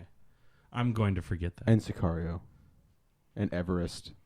And Gangster Squad. I said the 2 that I care And about. Guardians of the Galaxy. And Guardians of the Galaxy. And one more. Is this the most awkward scene in the entire movie? This is one of those scenes where it's like you could just fast forward. That's why we're talking about the Brolins. Yeah, if you ever want to hear Bruce Willis, well, you'll hear what Talk dirty. Well, Watch Josh Hostage. Brolin's in the new Coen Brothers movie coming out. That's going to be good. He's also in that. He's the best part of Men in Black 3? Yes. He's the best part of that. I love PTA, but that really bad PTA movie that came out recently. The Master? No, the one Inherent Vice. Inherent Vice. What's the name of that? That movie was terrible. That movie was terrible. Oh, we had such high hopes for that one, I too. know, and I still love PTA. It had a couple great scenes. Yeah. Like the one shot scene with the naked chick. Catherine Waterston. Yeah. Yeah. Something crazy. Daughter. I like PTA more than Quentin Tarantino. Yeah. Teach their own. He's not my favorite Anderson, but he's definitely not my least favorite Anderson. You son of a bitch. 'Cause I know Which all one's your Andersons ranked. I know them. I mean, there's 3, right? Yeah. Yeah. Yeah, your favorite Anderson makes some of my favorite movies, doesn't he? Yeah. Yeah. You kind of have your own Podcast about it. Yeah. Yeah.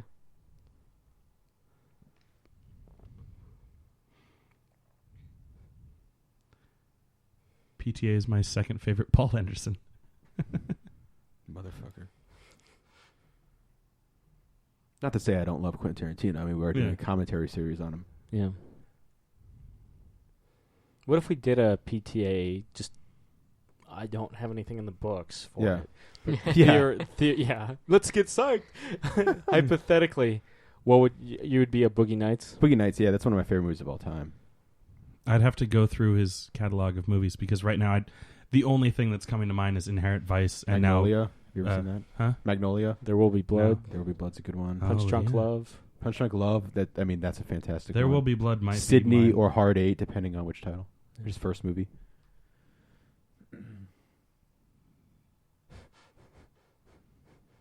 That chin.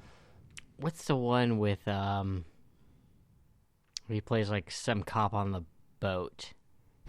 Willis did. Boat Cop. Oh, yeah, it's Boat Striking Cop too. Distance, Yeah, I'd rather watch that than this scene right now. where he has sex with Sarah Jessica Parker. Yes, that one. I think I would rather watch Sarah Jessica Parker having sex, Then especially if it was like Flight of the Navigator Oh shit! era. You see his penis in this one too. Oh, yes. yeah.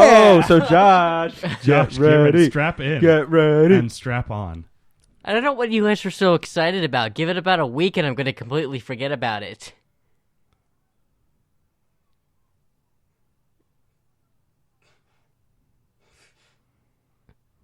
Wow. She both cursed and was, like, extremely offensive. Oh.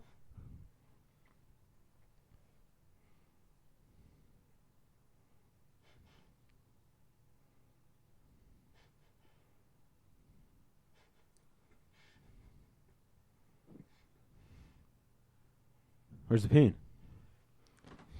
It's only a glimpse. It's not Color of the Night, guys. I want to see the return of Bruno. He directed a lot Not of the Last Fiona Man Standing? Apple music. Yeah, they dated. I don't know for how long, but No, they're there was still going to be a friends. Last Man I think Standing did scene. one It of would her have more been recent me. videos. Yeah. You know what? I've only seen one Paul Thomas Anderson movie. Or no, two. Sorry. Which What are... two? There Will Be Blood and Inherent Vice. Dude. Oh, Dude, watch Boogie Nights. I've been meaning to watch Boogie Nights. I don't know what keeps stopping me. And The Master It's on looked kind of Netflix. interesting. I think the Master's still on there. Master, Boogie Nights is honestly, on there. I think the Master's kind of weak. I've Yeah. never finished it, not for lack of trying. That's fine. Inherent Vice looked really good too. So Yeah, that's fair. I'm just saying, I thought the Master was pretty weak. Spanish lessons with Bruce Willis. That toothbrush sound effect is really loud. I don't know if it's just because we're listening to it with headphones or if that's how loud it actually is. No, Tweet at they us. just recorded me brushing my teeth. Do you guys hear that? Tweet at us. Hey, you know what? I would love to have more interaction with the fans. Butch Coolidge has narcolepsy.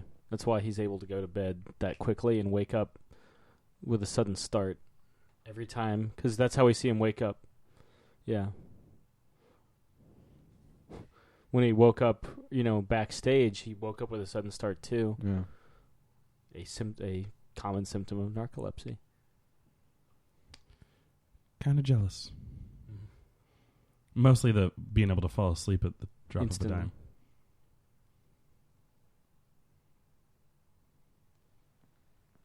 Looks like The Great Escape, only with more action. Like Steve McQueen. Just brushing her teeth for just hours. Yeah. She's just like obsessive compulsive about brushing her teeth. Yeah. Scrapes off all the enamel.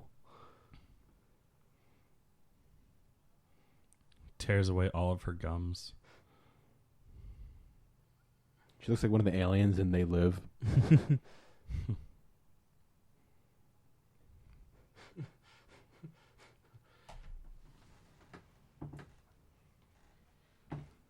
Bruno is never satisfied.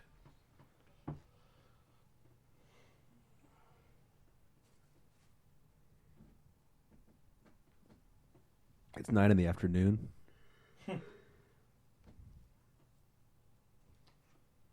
I don't give a shit. If you eat breakfast, I'm going to punch you in the gut.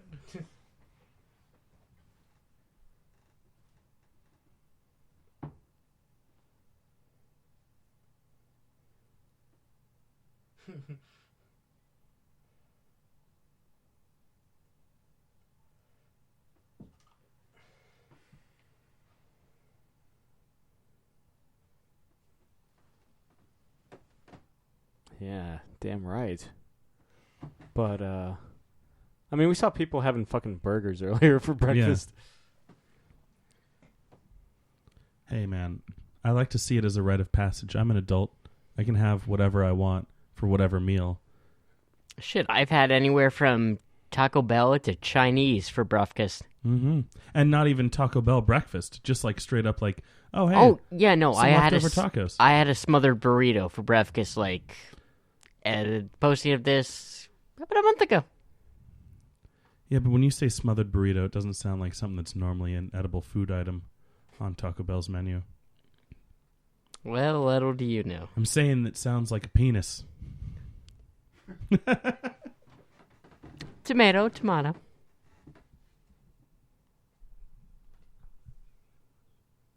He had to shove it up his ass.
That was a very healthy way to come down out of a angry outburst like that.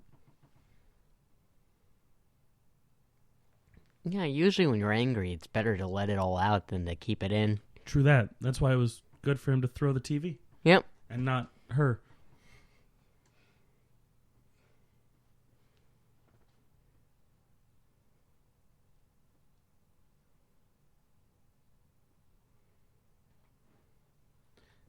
Outside of the Die Hard series, what's your guys' favorite Bruce Willis movie? I'm gonna start it off, give you guys a moment to think. I'm gonna say 12 Monkeys. Not Last Man Standing. Long Walk Over Short Pier. I don't remember that movie. Oh, no, I wasn't describing a movie. Describing what Jake should do. I'm assuming Pulp Fiction doesn't count. It can. Yeah. I'm just excluding Die Hard because that's usually universally yeah. It is a great Christmas movie. Yeah. I will put it in that category. I mean, it's Unbreakable no Lethal Weapon. Oh, no. Fifth Element's good. Yeah, Unbreakable's good. Yeah. Sixth Sense is good. Hudson Hawk is good. The Last Boy Scout, even though I've never seen it, but I hear it's good. In the Cold Light of Day with Henry Cavill is the best. Hostage. Cop Out. No. Hostage.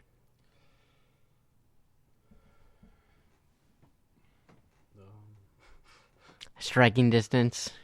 I'm more inclined to say Striking Distance. Not a fan of Hostage. Go Wild. Probably not. I feel like everyone forgets Hostage. Yeah. This is a nice long shot here. Armageddon. Through the fence. Good. Nice, desolate Los Angeles. yard. Old man jog. Oh, that's right. He's in Loaded Weapon. Yep. Oh yeah, he plays the guy that gets his house blown to bits. Yeah. Huh. He's in a fair bit. I like Looper a lot. Probably Looper. Yeah, Looper's good. He does good time travel movies.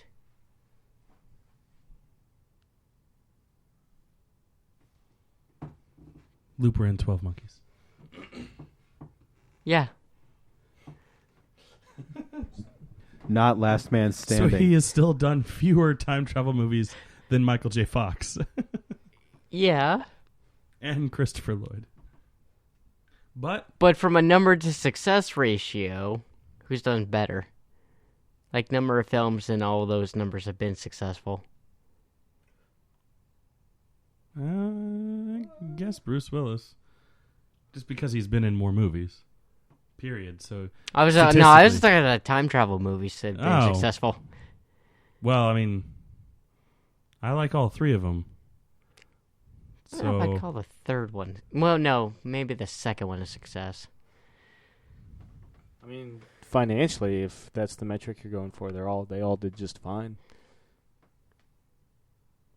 Even the third one? Even the third one. Huh. Trains, man. The third one is just one of those ones that fans are like, oh no, I can't like it because it's the last of the series. Oh, I figured the trains would have done it in. I mean, the final scene, yes, does suck, but that doesn't mean the rest of the movie sucks. I'll take, and I say as much, and our commentary's available now. I'll take 3 over 2 any day of the week. Though I usually end up watching 2 and 3 at once. Yeah. Or back to back, rather. Back to the Future? You know, when I'm on the run from gangsters and I come back to my apartment for, well, obviously to find something like that, but a watch. Shooting left and right with the Glock and the Mac. I, too, would always stop to make Pop-Tarts. They're powdered sugar. The face. Or cinnamon sugar. Every time John Travolta goes to the bathroom, something bad happens. Either he gets shot, his date overdoses, or his restaurant's held up.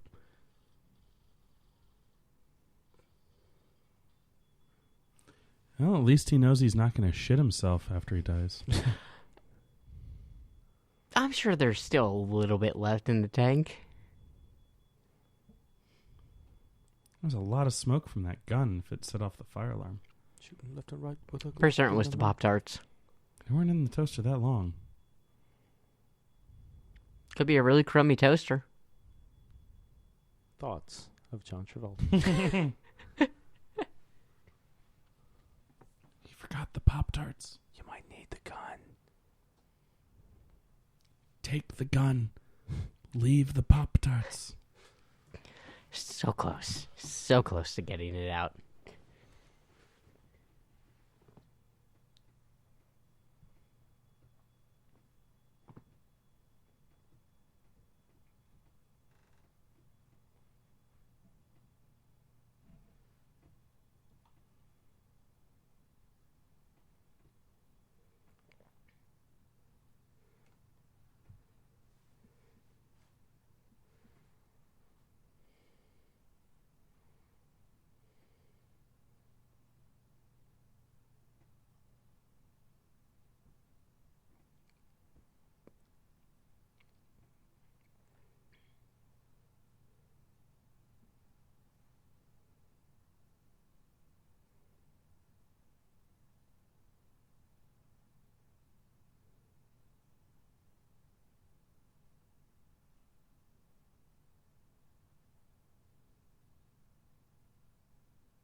Scot-free Bruce Willis face.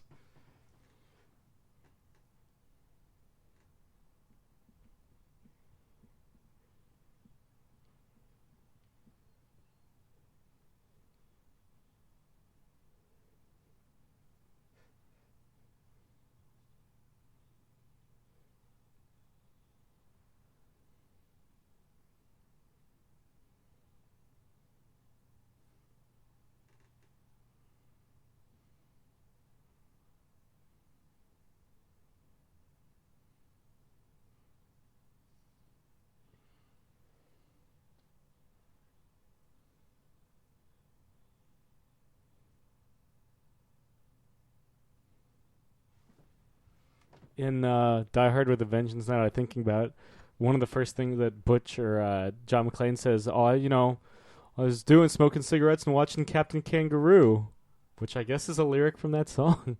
Mm-hmm. I mean, we literally just heard that. Yeah, I know, but I figure, which one did you say he says it in? Die Hard with a Vengeance. That's the third one. Right, no, I'm trying to think if there's any other Die Hard where that's... That's Kathy Griffin, by the way. Wait, who, what? Kathy Griffin's is the redheaded curly lady. That one. Yeah. Before she kind of grew into herself, it looks like. Yeah, plastic surgery is a hell of all that. Oh, is that broken what did it? glass. This poor innocent bystander.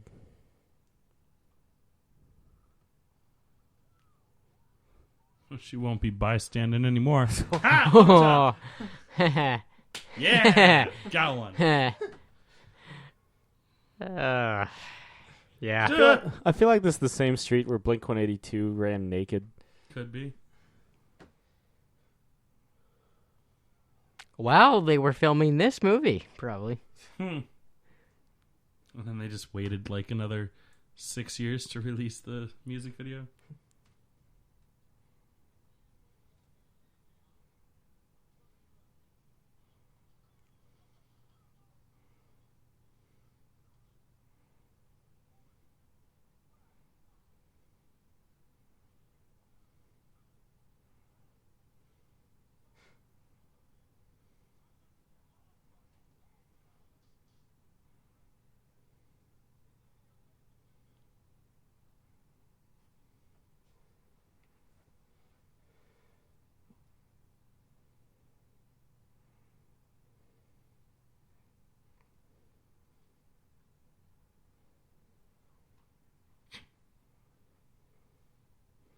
You know what? We all saw the Confederate flag in that place, right? Yeah. I will say I'm surprised that we've gone this long between the last time we've heard the N-word. Well, like I said, Sam Jackson said it way back when. And this is Quentin Tarantino. He likes throwing that word around. So did Ving Rhames. That's true. I figured I'll give you that then. it's happening in this scene because of the Confederate flag hanging up in the shot. I mean, that and different time. Heavy accent.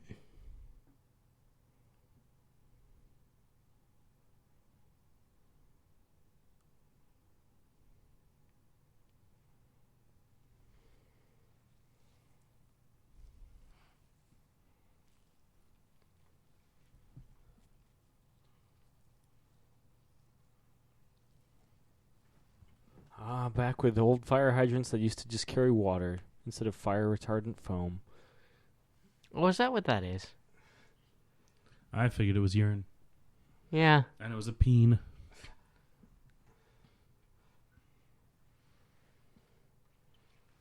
Or like some sort of like gasoline kept in a canister.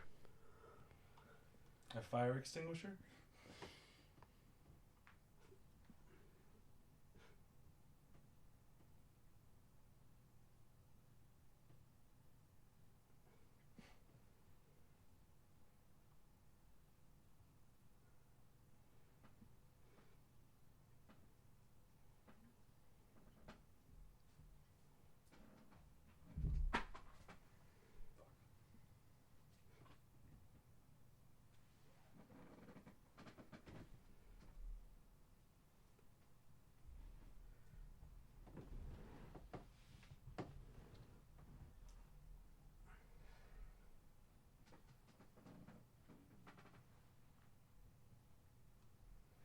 You guys heard that too, right?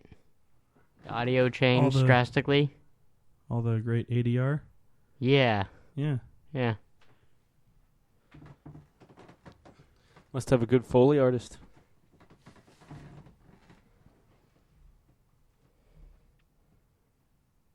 Hey, it's the bad guy from The Mask. There's always time. Wonder what he's been up to.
I was always very creeped out by the gimp here.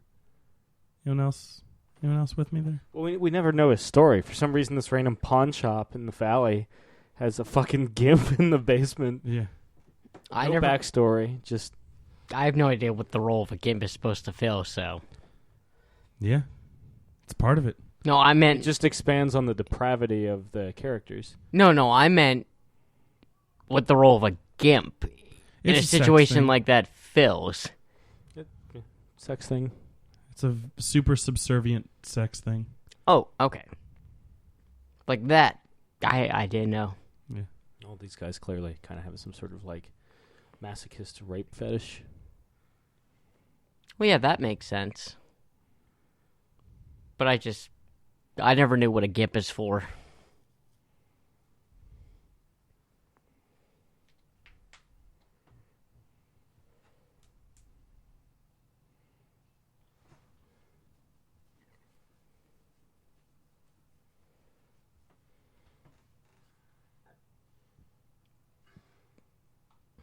But yeah, like just kind of in general also, like this whole sequence with the pawn shop just feels like awkward filler. Very seedy. You feel like it could have been established not as luridly. Or just skipped over. I feel like it would have been this or like 30 minutes of Vincent giving Uma a foot massage. You know, I'm amazed that that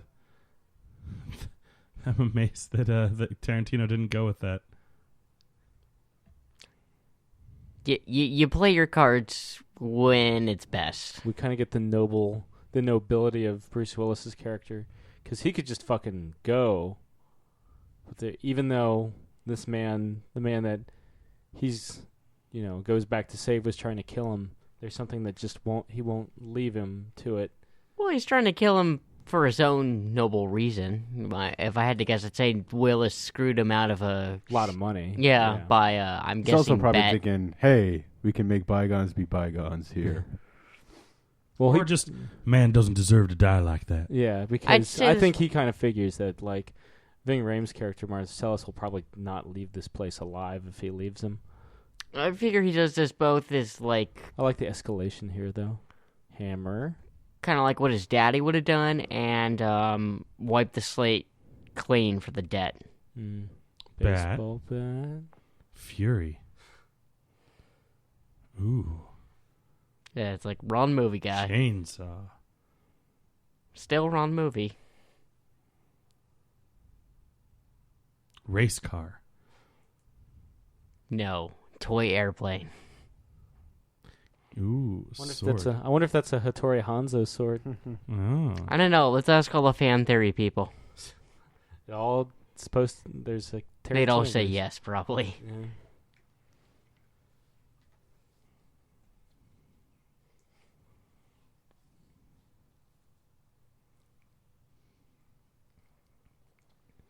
Yeah, before the bride, there was Butch. Bruno. Yeah. Watch him show up in the third Kill Bill movie if they ever do decide to make it. I mean, there's interest in it again because it's 10 years after. He's like, it would be 10 years after Volume 2, and here we are 11 years after Volume 2.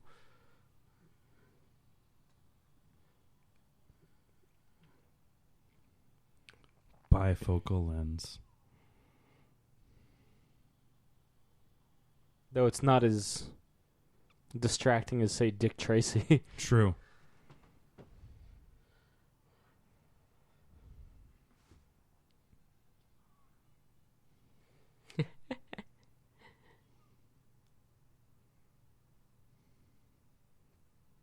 Dude, still... Never mind.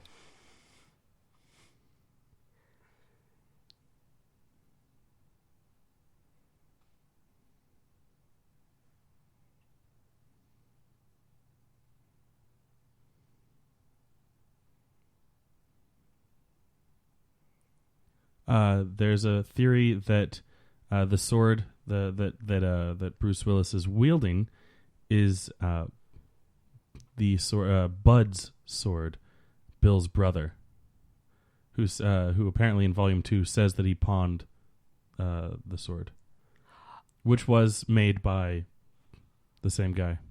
Oh, way to go, fan theory people. Yeah.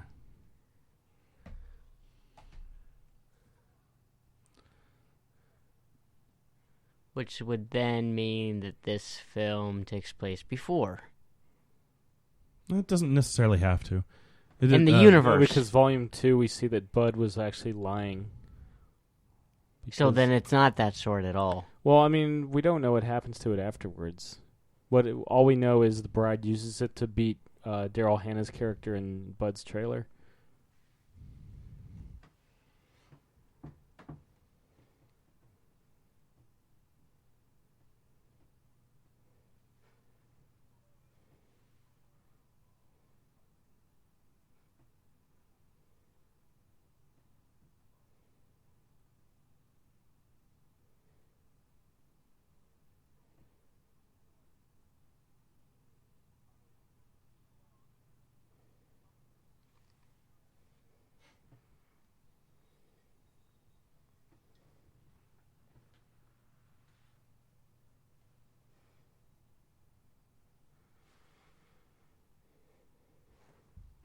Here's a hint, Josh.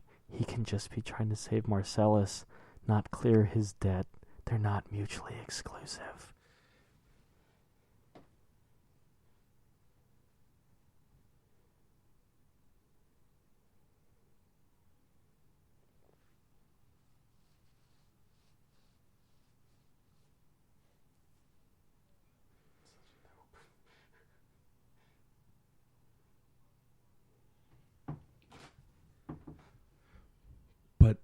But he's a bad guy.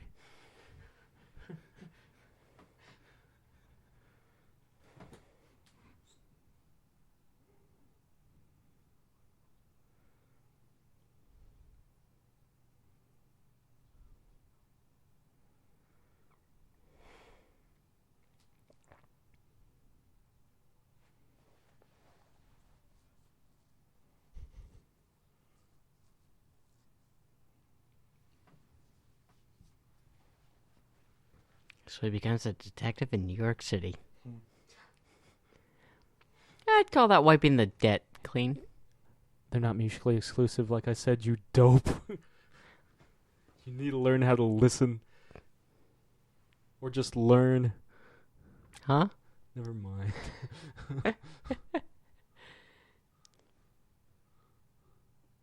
Bye. The problem with your thing about him becoming a cop in New York, and I know you're not serious about it, he totally comes back to Los Angeles in the first fucking Die Hard. But that did take place like 10 years prior. So maybe this is why he goes back to being a cop in New York. And why he has such bad headaches. Thank you, Chris. Dopes. Dopes. Okay, this is chronologically the last scene in the movie. Because for the rest of the film, Vincent Vega's alive.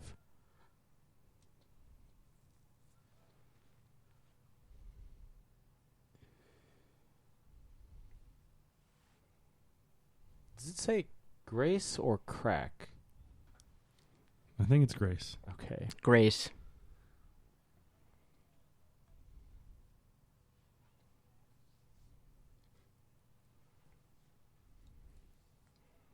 He's wearing dad jeans.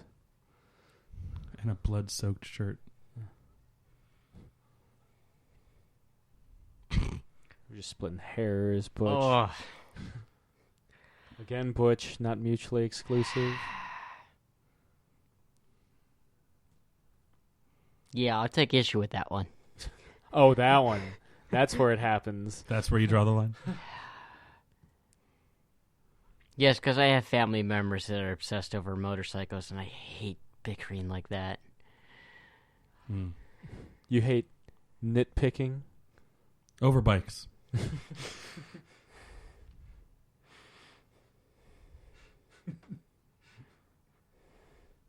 Asshole. Oh, I'm sorry. I didn't like to get called out. It's so easy. Caveman could do it. I miss those commercials. Do you miss the TV show? With Nick Kroll? No, because I never watched it. Well, neither did most of America.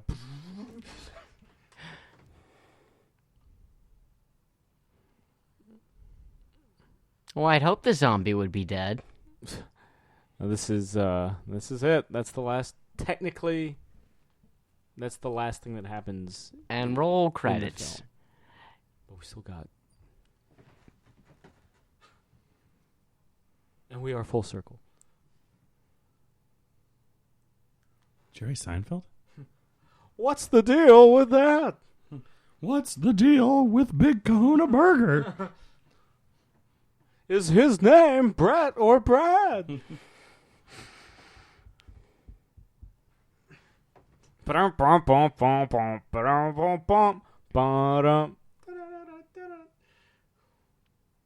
Still would be better than watching this scene That's over. right. You're not a fan of Seinfeld, are you? Say what? I'm just saying, you're not a fan of Seinfeld, are you? No. I'm not really a fan of Seinfeld either. I mean, I like Curb Your Enthusiasm, I didn't like that show either. but I can't stand Seinfeld. I like Seinfeld better than Curb Your Enthusiasm, but I'm not crazy about Seinfeld. Y'all are dead to me. I like both. It's all right. It's okay for us to disagree on what TV shows are enjoyable. No. Yeah. Not when it comes to Seinfeld. Or Curb. I'm going to go voice a character on Futurama. I think he voices A bunch. Martian Manhunter? I think Yeah. he marches, Yeah, he somebody. does. No, isn't he Green Lantern? Oh, yeah. Oh, you're right. Yeah, it's Jon Stewart. I forgive you for Seinfeld and Curb for now. Thank you, New York Comic Con.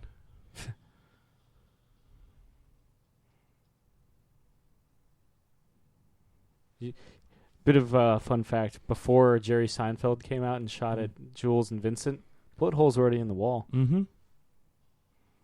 But now they're in him. Good old Squibs, man. I love him. Yeah, what I also don't get is there should have been recoil to firing a gun like that for him. There Yeah. should have been, Acting. but there wasn't.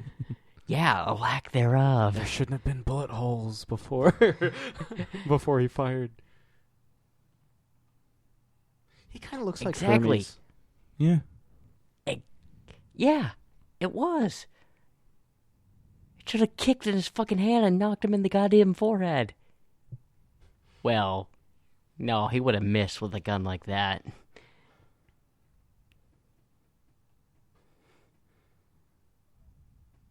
Whoa, man. A subpar Slayer Whoa. album. Mostly because of the production.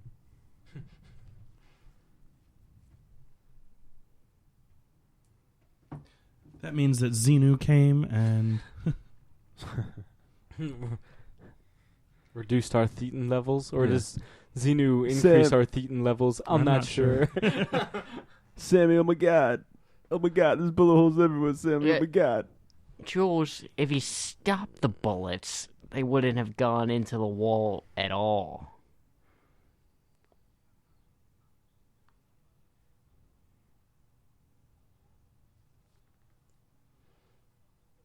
Don't you do it. Don't you do it, Vincent.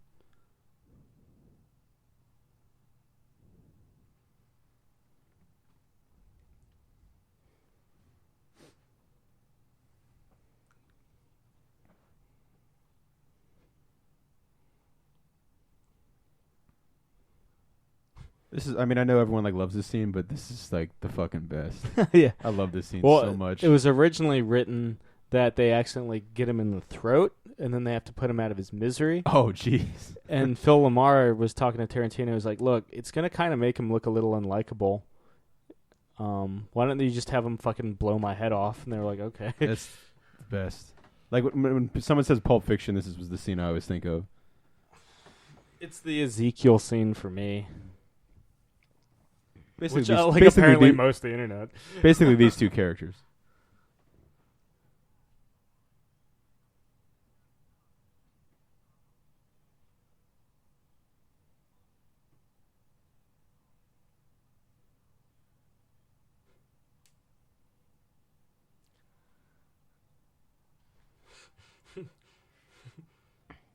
Remember, when you're going to address someone in a car, you should never, ever turn around with your gun still in your hand and your finger on the trigger. Treat every gun like it's loaded, especially the if loaded it's loaded. ones.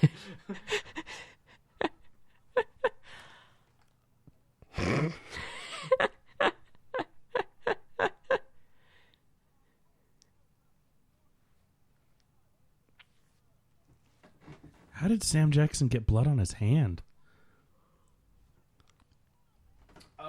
He the first thing he does is touch the back of his hair.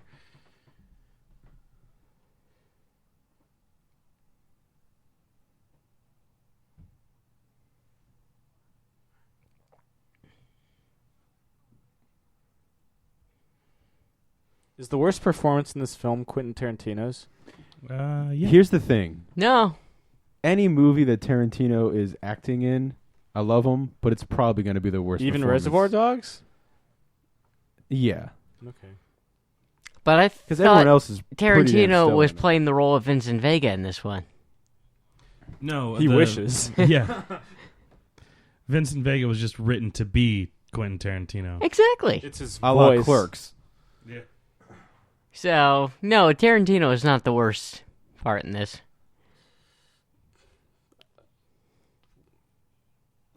I don't follow your reasoning, but okay. Yeah. I'll watch you get him wet.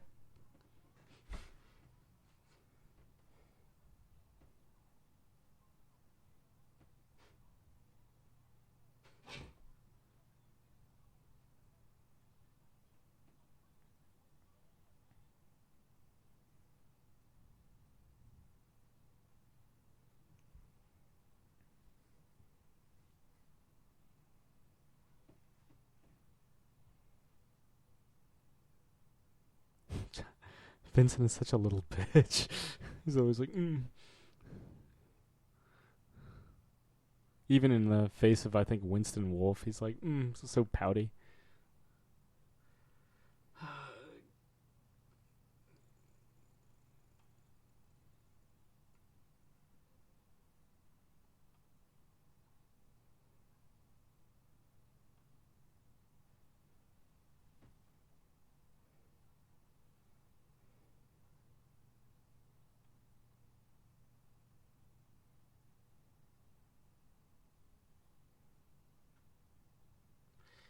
I think this is the scene where Spike Lee's like, what the fuck? And I'm not a big Spike Lee fan, per se, but I can see where he's coming from for this scene. Yeah.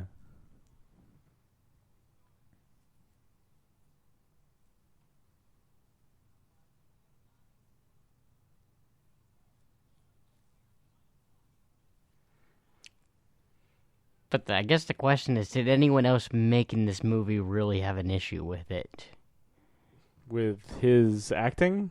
No, not. Because I think I know the answer final... to that one, yeah. Sam, but I meant his colorful language. I mean, Samuel Jackson came back for more and more and more. Obviously not. I think he's like the only one that gets the free pass. I don't know. He's also responsible for Samuel Jackson having the amount of work that he does. You're saying he wouldn't have been casted in the prequels if it hadn't been for Tarantino? I'm saying he wouldn't be as... I think he would be basically what he is in Jurassic Park. I liked him in Jurassic Park. I like him just fine in Jurassic Park. But it's not exactly the marquee role. Yeah, good point. I think he would have those kind of roles from, if it wasn't for Pulp Fiction. Looks like Luke Cage. All he needs is the fucking goatee. If only we could have gotten a Ving Rhames Luke Cage movie. I would have loved to see a fucking Terry Crews Luke Cage movie. Yes to that. He's got the fucking body for it. Not so much. That body. Ooh yeah. Ooh yeah. I want to bust that body. Heavy breathing. Sorry, nobody looks good in a diving cap. Oh, I'm sorry. Do you look good in a diving cap? No, I was... shaking my head no in agreements with you. Like looking at her like, ugh, no. Like a sperm. Then I'm surprised you don't think she looks good, Sam. Sam, that's being disrespectful to sperm. I will never disrespect sperm. She needs to live up to sperm. Sperm don't need sunglasses. Yeah. That's not an anti-feminist statement, guys. Winston Wolfe wasn't originally in this, but again, Tarantino and Keitel had such a good time working together that he gave him this role, or more accurately, wrote him into the film. You're right. Vincent or Vincent? Vince. Okay, his N's look like M's. Yeah. If I think of it, now that I'm thinking about it, though, I think the only time Harvey Keitel has worked with Tarantino after that's so cool. After Pulp Fiction was off-screen cameo in Inglourious Bastards. I don't think he shows up. If I remember correctly, I don't think he shows up in Jackie Brown. Definitely doesn't show up in Kill Bill.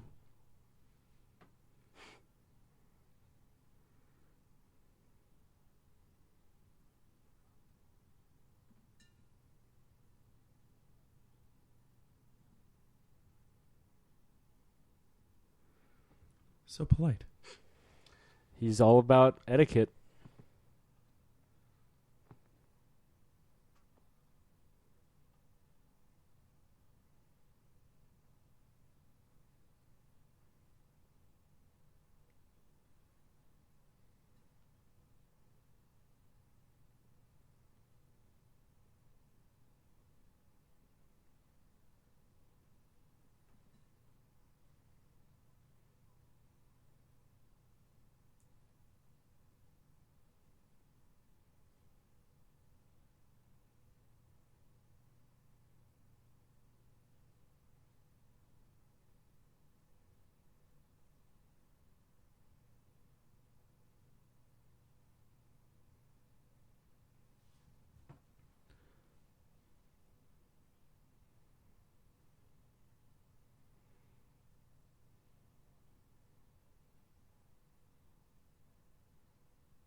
That's how you compliment someone on their coffee. Yeah.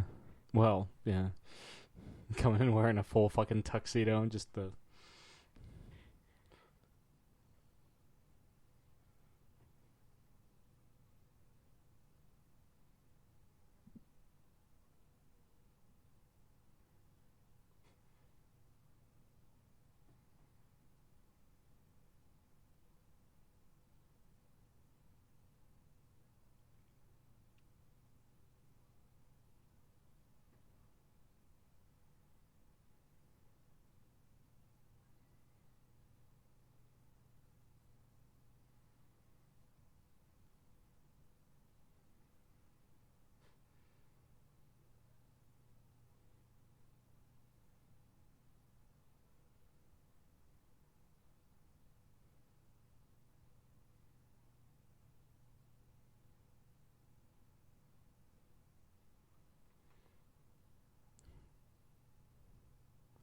Little bitch.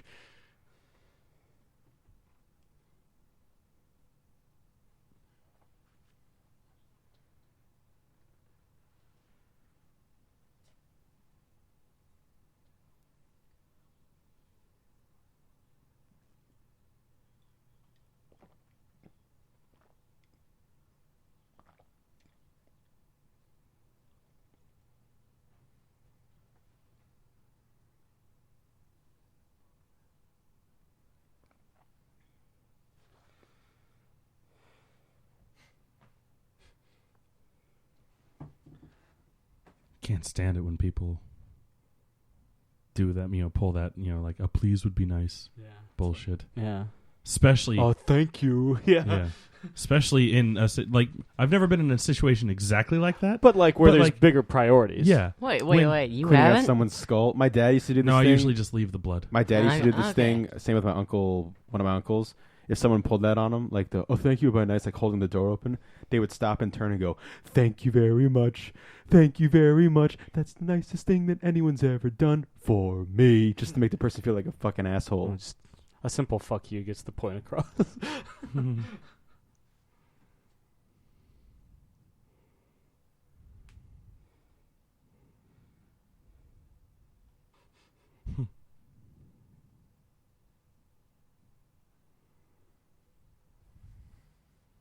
I feel like this was a little overindulgence of Tarantino's. This is one of those things you could just trim just fine. Just go back to John Travolta and Samuel Jackson cleaning the car.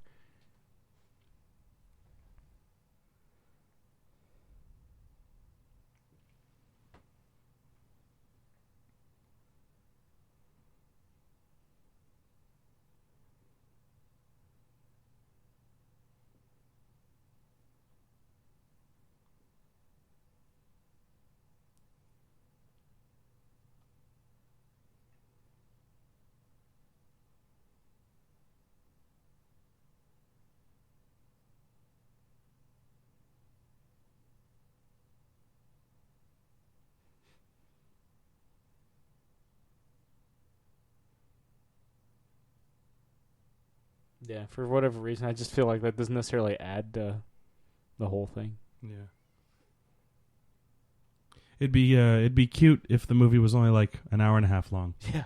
But it's excessive at 2.5 hours. Yeah, again, like for me, it's between this and Inglourious Bastards. Thing is, both those movies are long as fuck. Yeah. Thanks, Sam. Yeah, I mean, shoot, we've got two more.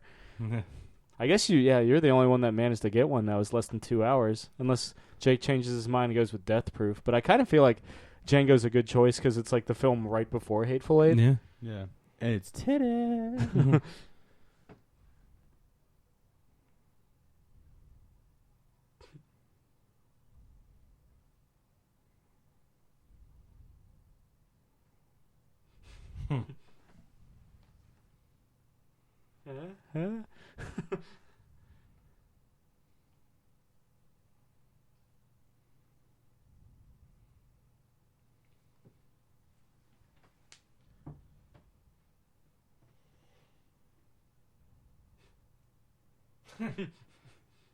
Sorry, Sam.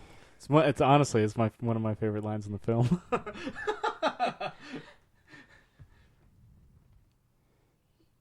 This is your second.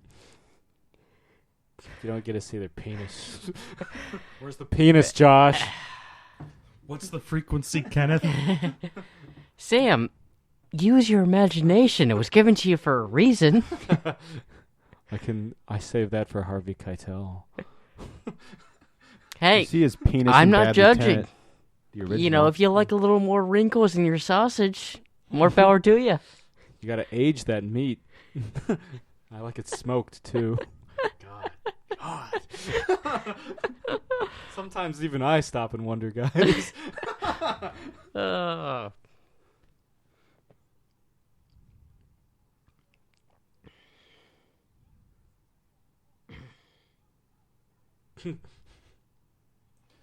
Better you than me.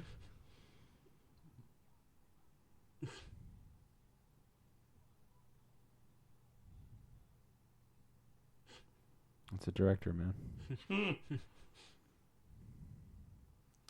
They're able to clean themselves rather quickly. Military showers, man. Or I guess in their case, county general.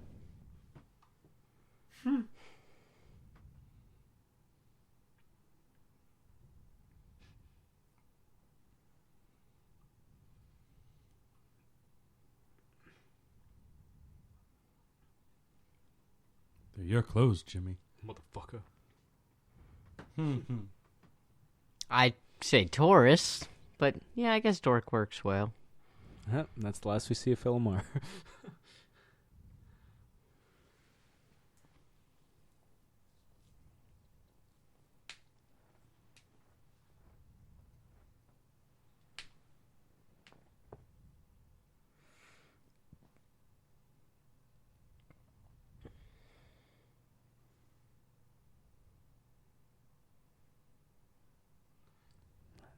That's how you know.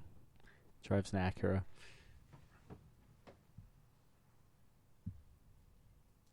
Yeah, every time that his car pulls up, and until I see the Acura logo, I always think that's a really nice import.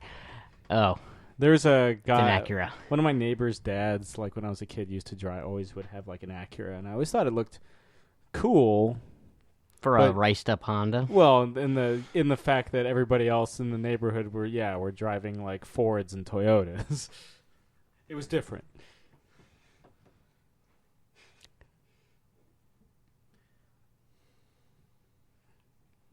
Janine Canavero? No. No? No, but she did date Harvey Keitel for years. Looks like the actress. Sounds like her too a bit.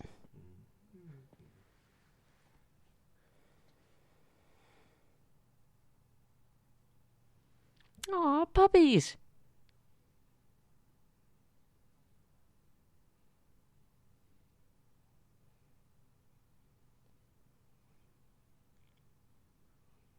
How come I've never seen those dogs in another Tarantino movie? Ever see Django Unchained? You see some dogs. Huh.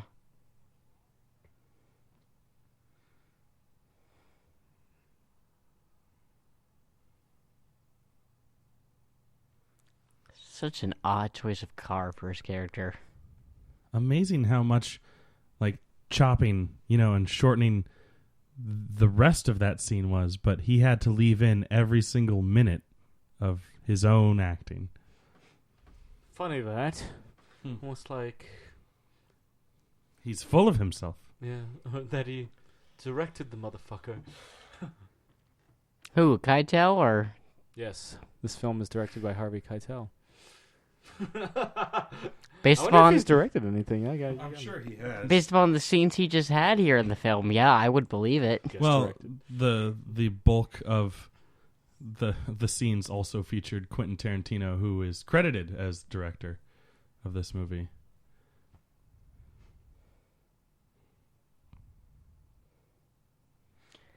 If it tasted like pumpkin pie, I would. Oh, it wasn't Janine Garofalo. He dated Lorraine Bracco for a while.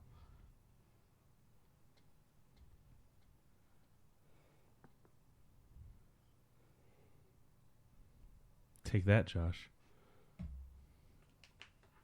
Dog's got personality.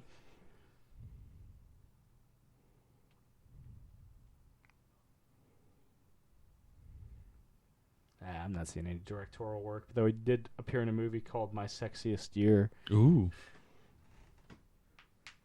The Sam Stone story? I was about to say, is that a biopic about you? Hasn't come yet. Hasn't happened yet. I don't know what's gonna. I don't know, man. I haven't peeked. You haven't had your sexiest year yet. Yet. Just wear the Silver Well, you Surfer warn costume. us when it's coming, Sam, so we can be prepared. I'm sure you see the everyone Silver will Surfer know. costume. Everyone will know when he's coming. Yeah. I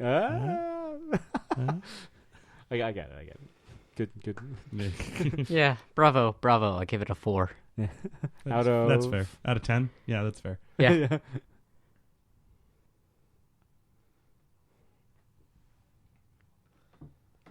I always wanted to go to this restaurant because for whatever reason it feels like 70s Los Angeles. Restaurant was demolished right after they finished filming. I think that's why they were able to secure it to film the interiors. Yeah, it's probably already closed Everything down. Tarantino touches turns to ash, dust, Especially and Jackie Brown. landfills. Next week. It's not too late to change your mind, Josh. Why would I change? Yet, you guys are talking you so whisper, much. You whisper and cover the microphone so that he can't hear you. I should, yeah. Why would I want to change the film you guys are talking so much about? You're obviously excited It'll for make it. for good radio. Yeah. Yeah. I mean, at no point in every other commentary we have will you heard so many "fuck you, Josh" in under a minute. Is that the goal? I assume it is for you guys. I mean, I shall endeavor. Yeah, I feel like it's Sam's goal sometimes. Oh, I know it to be Sam's goal. Just when you cross me. He crossed me.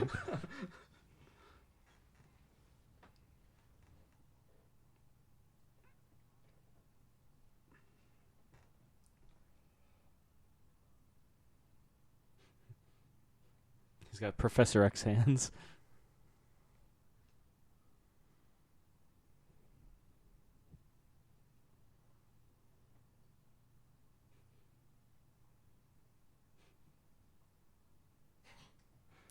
They don't frighten me, man. They piss me the fuck off. That's the Sam Stone we all know and love. I'm gonna take a shit. The Sam Stone story.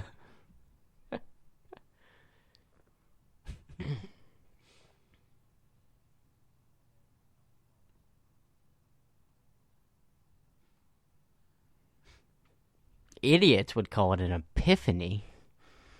I mean, you saying not idiots can't have epiphanies? No, I'm just saying or there's no your only reason two to options are relate idiot it to. or alcoholic. I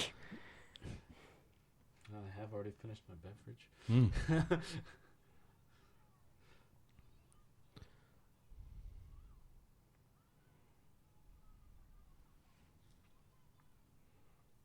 Christopher would be so proud.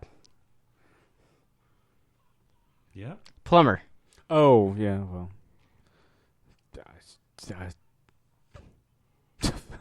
Oh, God. Only the Mexicans. Yeah. Take that, Tarantino.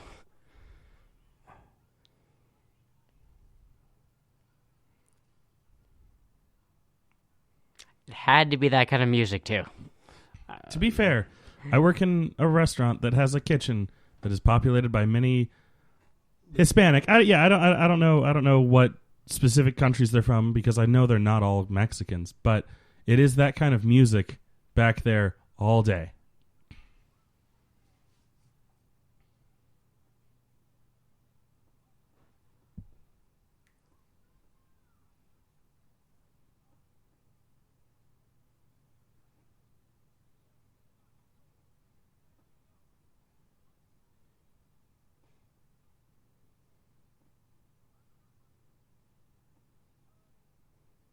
I said be cool.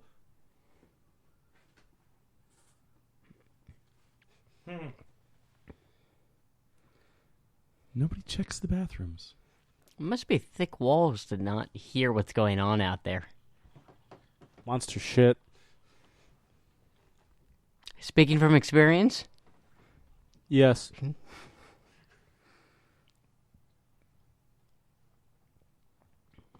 Nobody responded.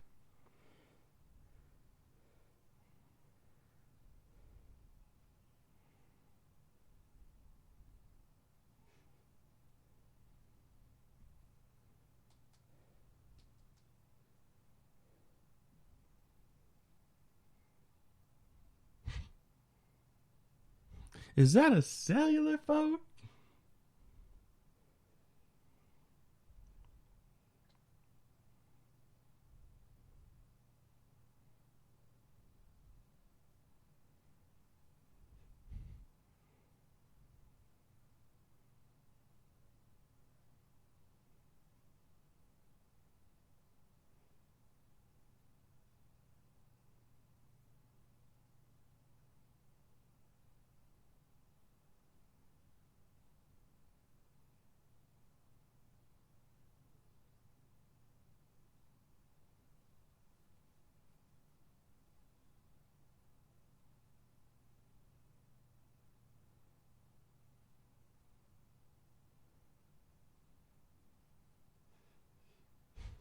So badass.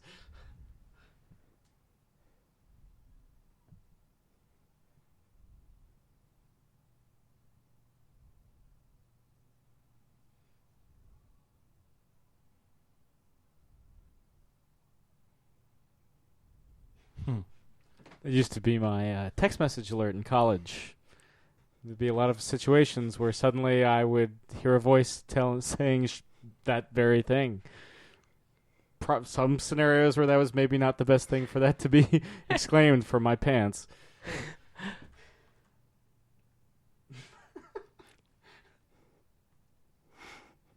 If you can think of any good ones, Josh, I'm all ears. I would just love to see every instance where that would have happened. So do I still have it saved on here? I don't think so. New phone.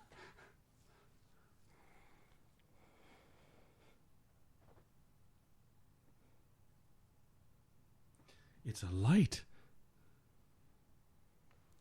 And in that moment, he's like, I recognize those diamonds. Well, yeah, it makes more sense with diamonds because with like Marcellus Wallace's soul, why would he recognize or give a fuck about it? Well, he could just see a bright, shiny, shimmery soul.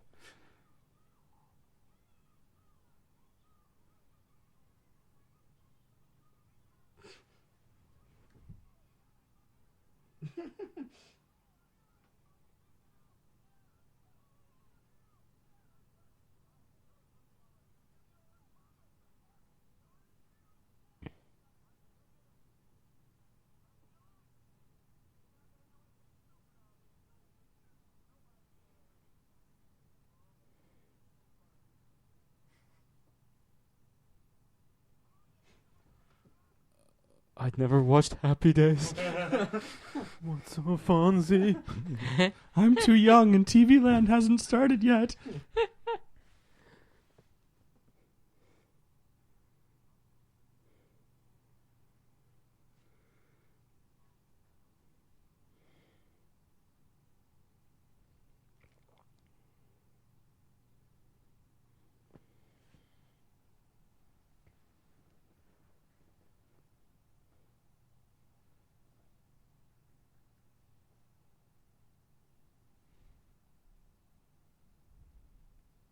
And then he got really angry, turned into the Abomination, ripped everyone to shreds, and the movie ends.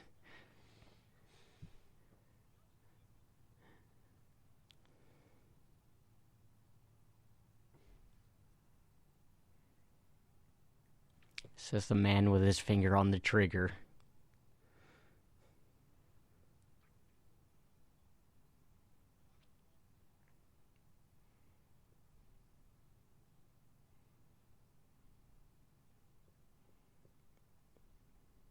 Don't kill Ringo, he's my favorite. In the film or Beetle? Beetle. Zoe Deschanel would agree. Harrison's my favorite second. It's always a toss-up between Lennon and Harrison for me. Oh, hey, where'd he come from? The shitter. He's a ninja. Shit ninja. A shinja.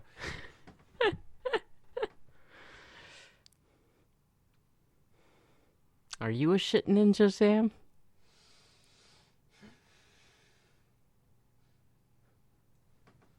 Never kiss and tell. never excrete and tell.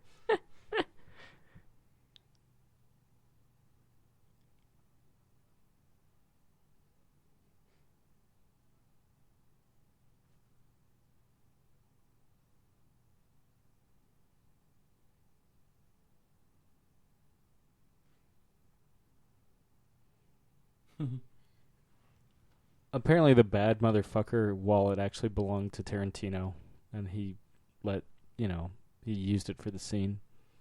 Our friend Dave has a replica of that wallet for his daily wallet. Probably not knowing that it was Tarantino's, but believing it belonged to the character. Yeah, I feel like most people do. I'm sure like sales of that kind of wallet skyrocketed. I'm sure there would also be people who feel differently about it if they realized, wait, you mean it's not for Jules? It's not actually Samuel L. Jackson's? Yeah, it belongs to the director of this movie? Oh, fuck no, I don't want that anymore. after they see him in the previous scene, they're like, oh, it belongs to that guy? Fuck him. Yeah.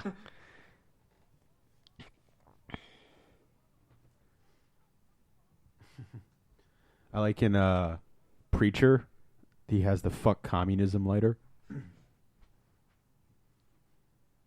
Maybe we'll see that in the TV show.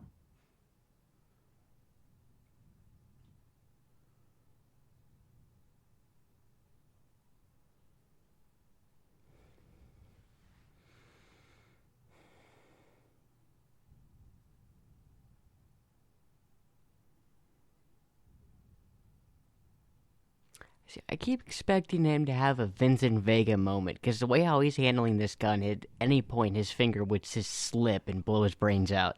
Difference is Jules is always kind of depicted as the more competent of the two. Yet and also they are not in a car that just went over a bump. Yet he's still got the hammer back and his finger on the trigger of a weapon with the safety off. He's got to be ready. Yeah. And am I saying an accident can't happen? No. But, I mean, it's his fucking line of work, or I guess was. Yeah.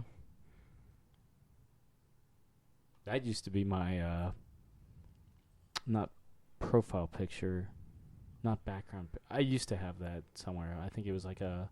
MySpace? No. Twitter?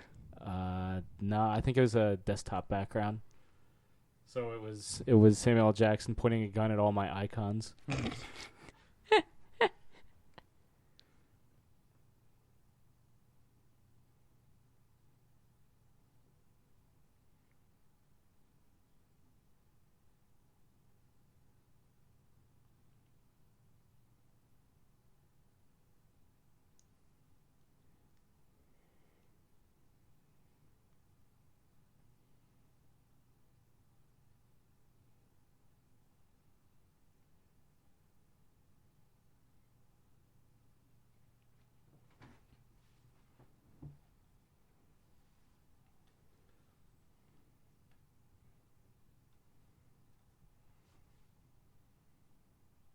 See, now the hammer's back. Or up, or whatever. Likely not to shoot. Well, take longer.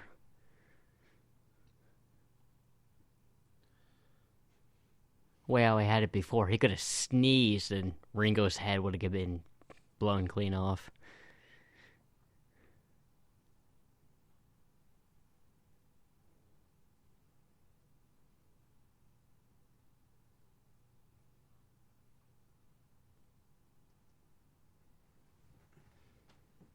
There's always a sense of melancholy watching this scene as they, walk off into the sunset, or I guess more accurately, the sunrise.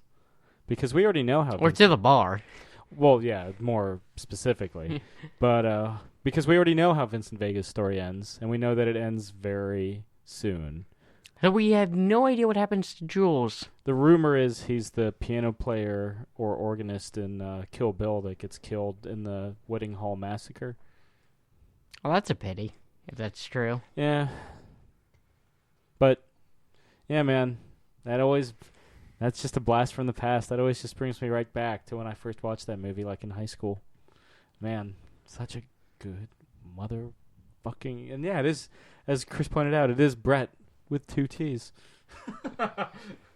It's just Jackson either forgetting his lines or going off script and not giving a fuck. Yeah. Either is quite alike, yeah. But man, any thoughts on the film now that... Because again, it's been years since I've seen this, and I'm still like... Kathy Griffin plays herself. Oh. Okay. Long hair, yuppie scum. But Lawrence Bender, producer. Nice. There you go. Francis R. Sam Mahoney. Yeah, I wonder if he shits a lot too. Yeah. But yeah, it's still I still think it holds up. I still think it's probably my favorite, Tarantino film to date. What do you guys think? I mean, yeah, anytime it's on TV, I'll sit down and watch it or leave it on in the background. But like with his body of work in general, he's just progressively gotten better, I think. And this is just one of those stepping stones to his greater works. One of his biggest things, I think, in regards to like him getting better over time, is more so him getting bigger budgets to play with over time. So like bigger set pieces, like Reservoir Dogs, it was pretty much confined to just the warehouse and a couple like very small, set pieces here and there. And then with this one, he had like locations, squibs, and stuff. And then like it just keeps getting more and more room to play with. But like I just love like how well he worked around what little he had in his early years, and that's why I love both Reservoir Dogs and Pulp Fiction. More so with Pulp Fiction, just because it's such a confined space. Reservoir Dogs. Did I? You fucked up, dude. Let's start over. You know what? Let's start the movie. This beast over again. Movie again. No, I mean it's a classic, man. I mean it's like I said, most people associate this, Tarantino with Pulp Fiction. I feel like over any movie. Hey, Earl, Mr. Blonde. Nice, but I will say, this is one that I could probably watch every 10 years because it's a marathon, but it's still a classic. It is. I think a big part of it, and Josh was kind of alluding to it, is he becomes more of a confident filmmaker. True. And so he's willing to, you were saying, his influences shine more later on too. Yeah. Well, in Reservoir Dogs, it's huge on dialogue. Like the dialogue is what makes that one. And in this one, he starts to trying to find a balance between his